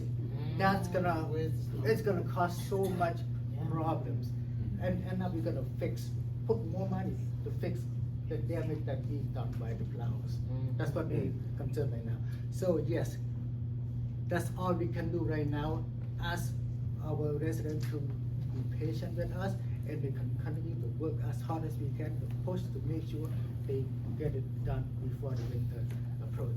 That's all we can do right now, and I know that the answer is not what we want to hear. That's what we can do right now in the meantime. There's not much we can do. So, so I feel the same way as you do, and every time, you know, it's just cross from one side to the other. It takes 1 hour. So that's It's frustrating for a lot of citizens here Exactly. that live here, that love the city of Lynn, exactly. that want to see us do better, so we need more from our leadership. And in summer, you know, when we had an event at the end of the Commons, people could not find a place to park, people could not get in, so we lost a lot of money. People go back to really. Thank you. I'm gonna go on totally different. You gotta follow me on this one, because this is gonna bounce around. So, my personal feeling Keep is in mind, you only got that's okay. a minute. That's all right. So both questions kind of go right into one. Okay? The first question that Darrell asked and the second question that Darrell asked. And it all falls down on what we know and how do we communicate with the state and how DOT communicates with us. So right now, Darrell mentioned Wyoming Square. Don't go to Wyoming Square tonight. They're paving Broadway. Okay, so it's a poop show throughout the whole city because they're paving Broadway tonight. So don't even think Wyoming Square is even any better than any other square in the city right now. get home? It's not. Okay, I was one of 3 councilors that voted against Broadway because of that lack of communication, where you're bottlenecking the entire city because you got too many projects going on at the same time, simultaneously. I want to circle back to the Belden by Bridge. It's closer to 16 years. It was less time to build the Golden Gate Bridge with less technology than it is to build this bridge. Okay, why? Poor communication from the state to us. That's why we don't trust them. That's why I voted no for Broadway. Okay, project that we need, yes. Okay, the bike lanes, when that was proposed to us, okay, it was information that we have to make as counselors. And we have to know what are the consequences if we vote yes, and what are the consequences if we vote no. What are the reasons if we vote yes? And what are the reasons if we vote no? And during that public period, that comment period, that public hearing that was hosted in City Hall, the majority of people that we listened to were in favor of it, of that project, okay? Because it brought people into the city. It was an alternative to cars coming into the city, okay? Anytime there's construction, you redo your kitchen, you redo your lift, you redo anything in your house, you understand the consequences of construction. Right now, we're looking at the consequences of the construction on the Commons and Market Street. But a survey told us that listening to the kids of this city, they don't feel safe going down the street. They don't feel safe walking down the sidewalk. They don't feel safe riding their bikes. So we listen to those pieces of information that we gather as counselors before we make those decisions. Curbs can be temporary. If it doesn't work out, we can rip them out. But this was a way that it was presented to us of bringing people all the way from Everett to Lynn Beach, okay? And that is why we voted in favor of that unanimously to build that project. Is it the best project? No. Nothing during construction is. I ask that you wait, see what the consequences are when it's finished, see if it's safer for our children, see if it's safer for residents, see if it's safer for people that are visiting our city, and then base that decision off of that. Pertaining to those sidewalks and the bike lanes and all that stuff, how does snow removal work for that? We'll find out. All right. I have one question for the councils at large. All right? One question for the councils at large, but I want you to just hold off for 1 second, because I don't know if I had an opportunity to do this. Again, we do have a couple of city council candidates that are here this evening. I just want to acknowledge them. In Philly Devin, Josh, come on.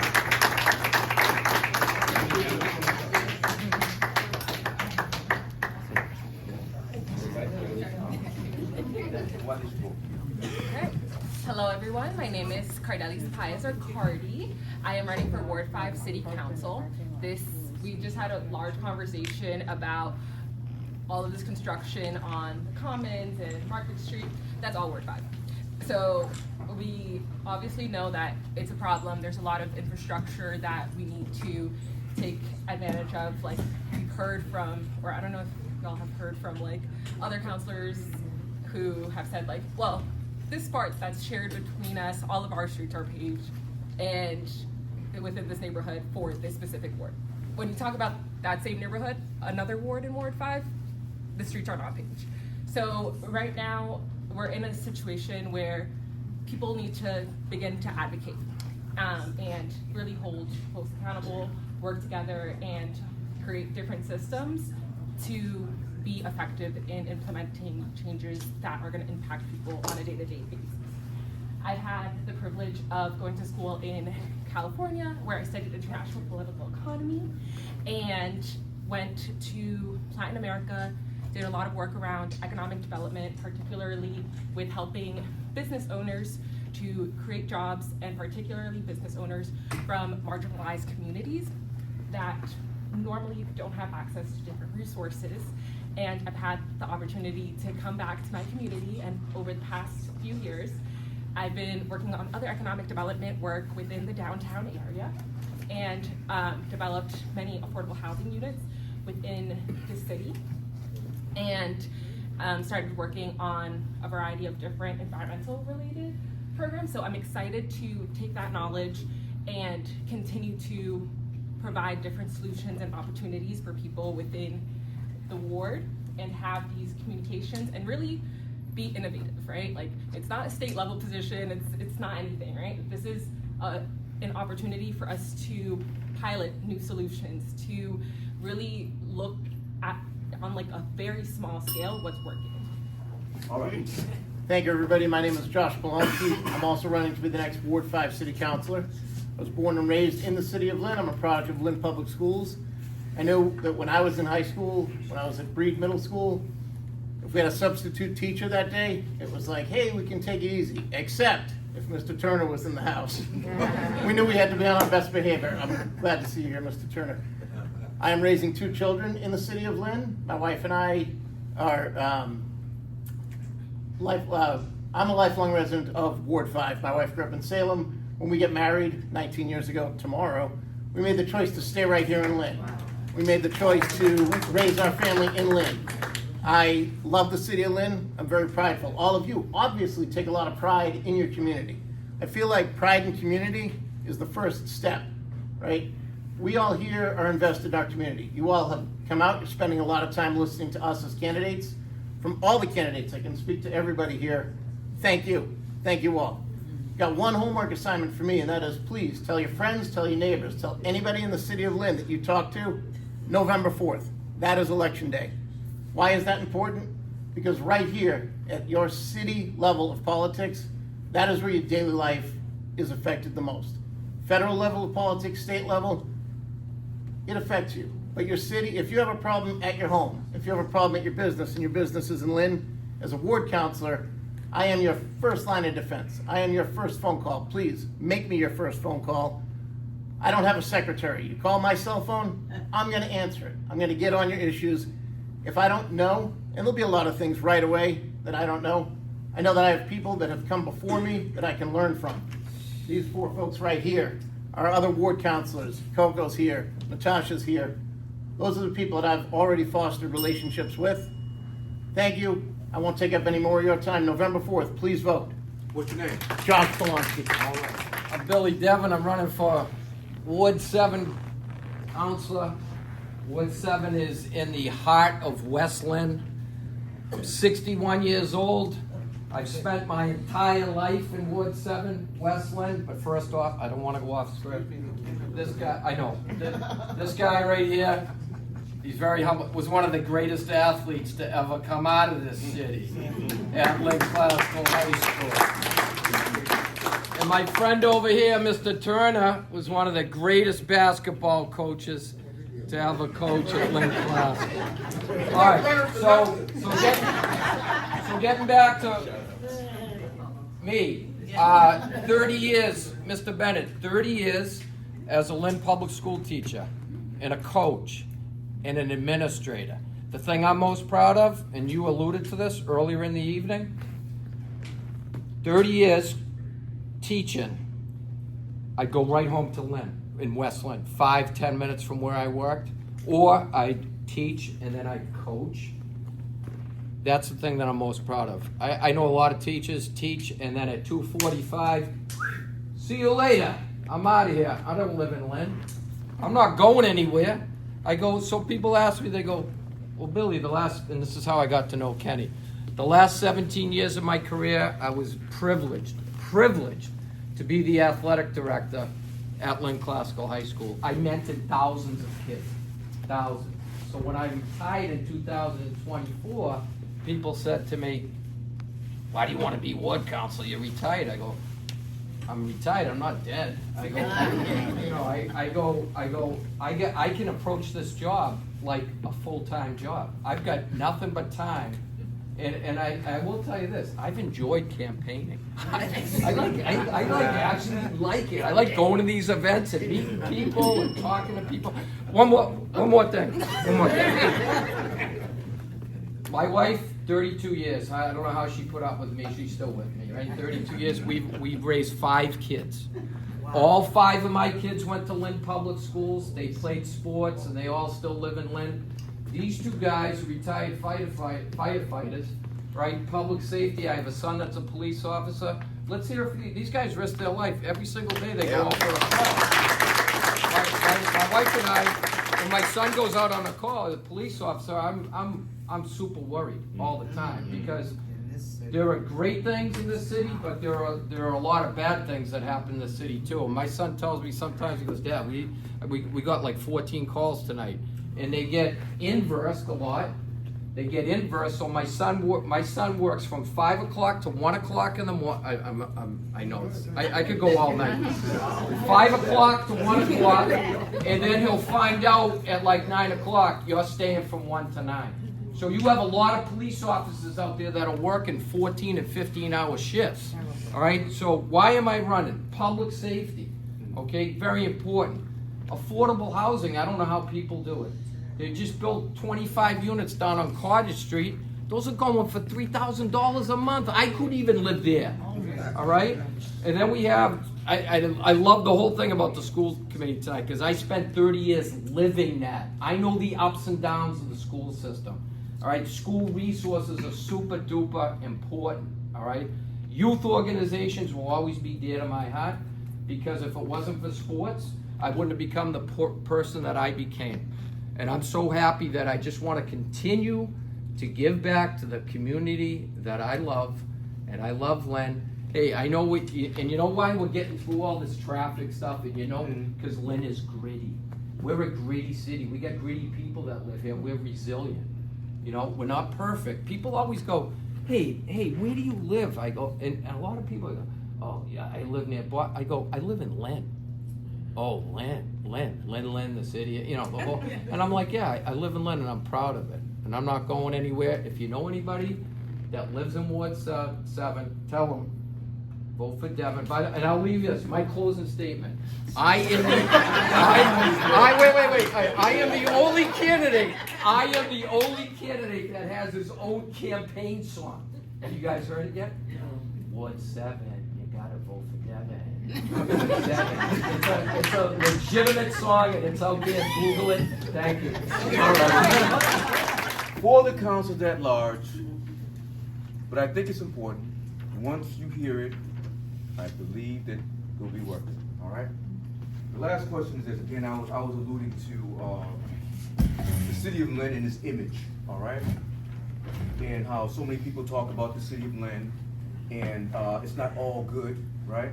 But we like and love the city of Lynn, and then we know we can have the city councilors, and please reach out to the mayor about this same thing, about improving our image and bringing, let's just say, businesses and revenue back to the city of Lynn. How can we do this? All right. So that's the question I'm posing to you. But in posing this question, I'm gonna add a suggestion to this. like I was alluding to, what's the difference between Market Square in Westland and Wilmer Square in Eastland? All right? Cleaner. It's like a, who said that? It's cleaner. Cleanliness. Let me just tell you, cleanliness goes a long way. With all these things we were talking about, that up and down the commons on both sides, I'd like to see green grass and beautiful trim trees all throughout that common. People should be able to walk up and down North Common Street. They come off from City Hall or the surrounding streets in there and sit in that common and feel comfortable and just smell the nice, fresh air without trash all over the place. We should not have the trash that we have in the city of Lynn. We should not. We can do better than this. And I don't think that's that difficult. And when I'm proposing to all of you city councilors, again, I mentioned to the mayor before, all right? We are Shoe City, all right? Shoe City. Now, what does that mean to you or me? The city of Lynn was once the shoemaking capital of the world, of the entire world, all right? It is historical. We have a real history here, all right? The first shoe lasting machine made by Jan Matzeliga right here in the city of Lynn. Now, if you go to your phone and you Google Shoe City, you wanna know what comes up? Brockton. Brockton comes up for Shoe City, right? Why is Brockton Shoe City? Because they just claimed it first. Brockton had about, I think at that time, when I looked this up, Brockton had about 40 shoe factories. All right? I said, oh, they have 40 shoe factories. How many did the city of Lynn had? Over 200. Over 200 in the city of Lynn. You tell me who's Shoe City. Lynn is Shoe City. We should have a citywide campaign. We should have a shoe logo on everything that we do. Shoe City Cab. Shoe City Plumber. Shoe City everything. I'm telling you. And the reason why this can be successful, let's look not far at some of our neighbors. Right down the street, Salem. Over 1 million people come here every year, and you're gonna see in the next couple of days over a made-up history. It's not even real, witches. It's not even real. But I will tell you,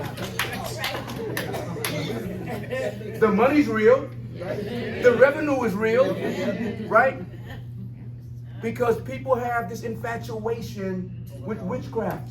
That's what it's all about. You go there and you see a statue of Elizabeth Montgomery, a made-up witch from TV. And all these things that happen in Salem's witch trials, and they will tell you, I don't totally blame the city of Salem, all right? If you go to the city of Salem, and you go to the witch museum, they'll tell you the truth. Those witch trials didn't even take place in Salem. It took place in Danvers, which was Salem Village at the time.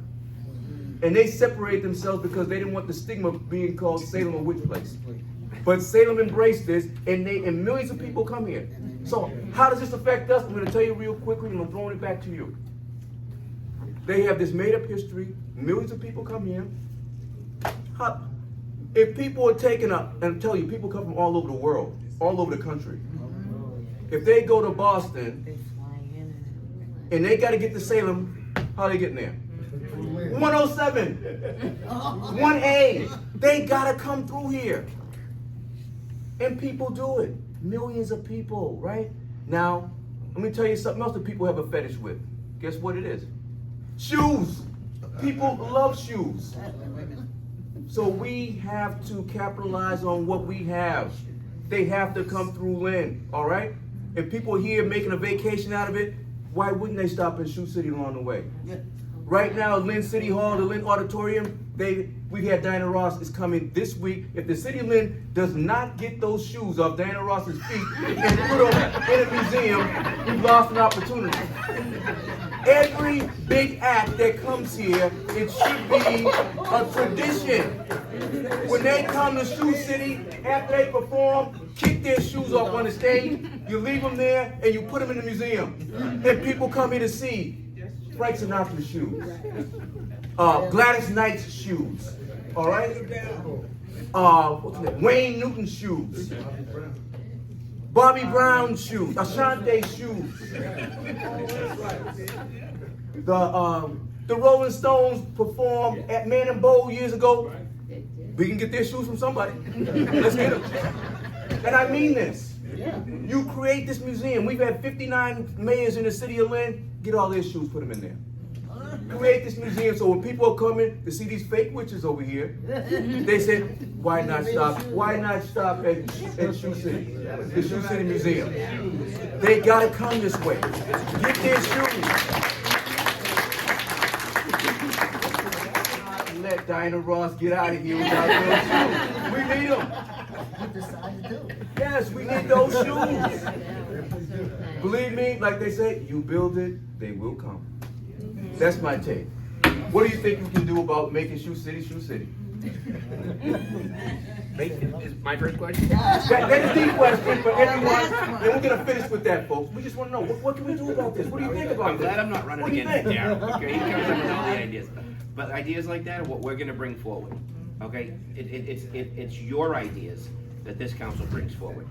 And to circle back to the beginning part of that question, the difference between Market Square and Wyoming Square, okay? And the cleanliness, you pointed that right out, okay? That's an initiative that I took on right when I first got elected.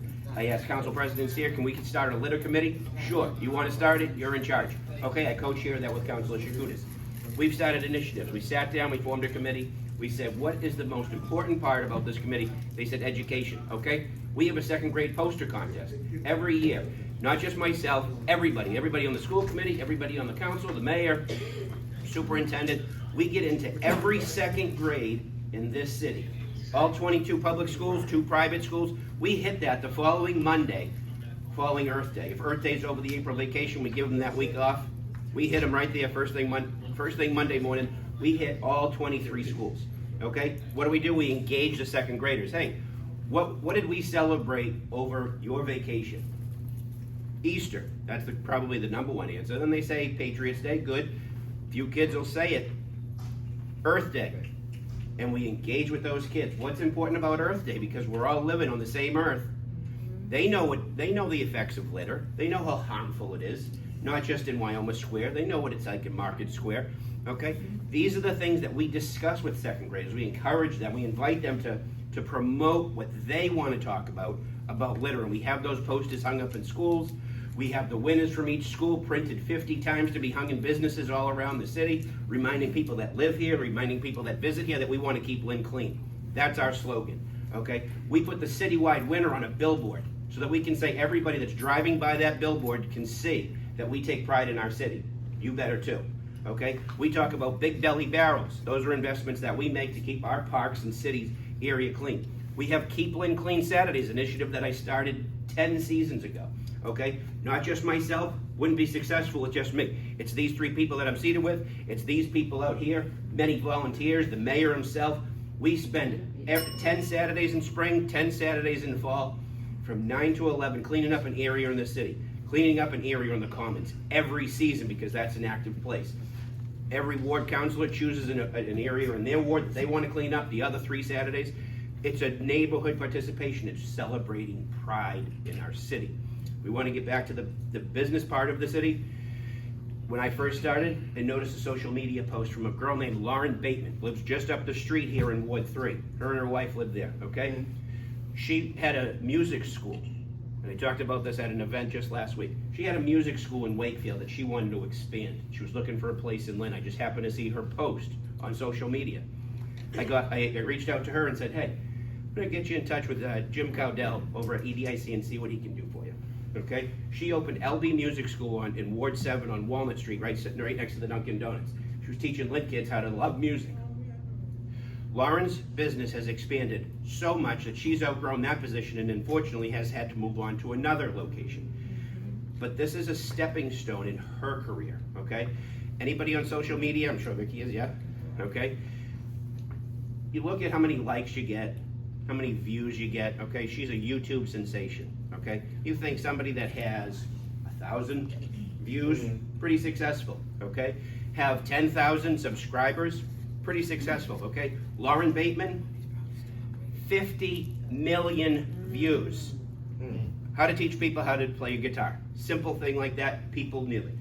Right here in Lynn, okay? She has almost 500,000 subscribers monthly to her YouTube channel, How to Play a Guitar. It's little people like that, okay? There was a food truck festival not too long ago right over at the New Harbor Park. I started talking to folks to find out where they are. They live in Revere. They have to go all the way to Danvers to get their truck and get their food prepared to come back to Lynn. Why can't Lynn have a commercial kitchen? Not just Danvers, okay? Those are the successful businesses that we look at. We look at the neighborhood restaurants, the ethnic restaurants. That's what makes Lynn great. People come to a concert. Like Darrell said, they want to eat somewhere right inside Lynn, okay? They can't get a reservation because we don't have enough restaurants. That's how many people are coming to this city. These are the little things that we focus on to help support them. Our ward councilors do that all the time. We're supporting that all the time. The mayor's supporting that all the time. These are the kind of things that we need to build here so that people are still coming here. Yes, we put air conditioning inside the auditorium to keep people comfortable, but those restaurants, those are the ways that we can build and support our community, and it just builds from there. We're here to listen to your ideas about shoes and whatever we can do, because we're not anything special. We're not here and we're not here. We're right on the same level as all of you, and your ideas are our ideas. And it's your ideas that make us look better, because your ideas are amazing, okay? That's why we love serving you. That's why we all love the city. And this is why we're building on what the generation before us did, and we're looking at the generation for the future, and I hope that we're good examples for that younger generation to get involved. Because I think it was Josh that said it, we see what's happening at the national level. We see what's happening at the state level. It's all right here. It's right in these neighborhood meetings. This is where it matters. This is where your ideas are brought forward, and that's what makes a difference in this city. Okay. The city council. Mic drop. Say again? Mic drop. Mic drop right there. All right. Thank you all for coming. Appreciate it. Sorry. Thank you. And we're give a round of applause to our city council here. Brian Lafayette. Yeah. Nicole McLean. Ryan Field. Long Neck. Councils at large. Thank you, folks. Appreciate it. Drive safely. Have a good night.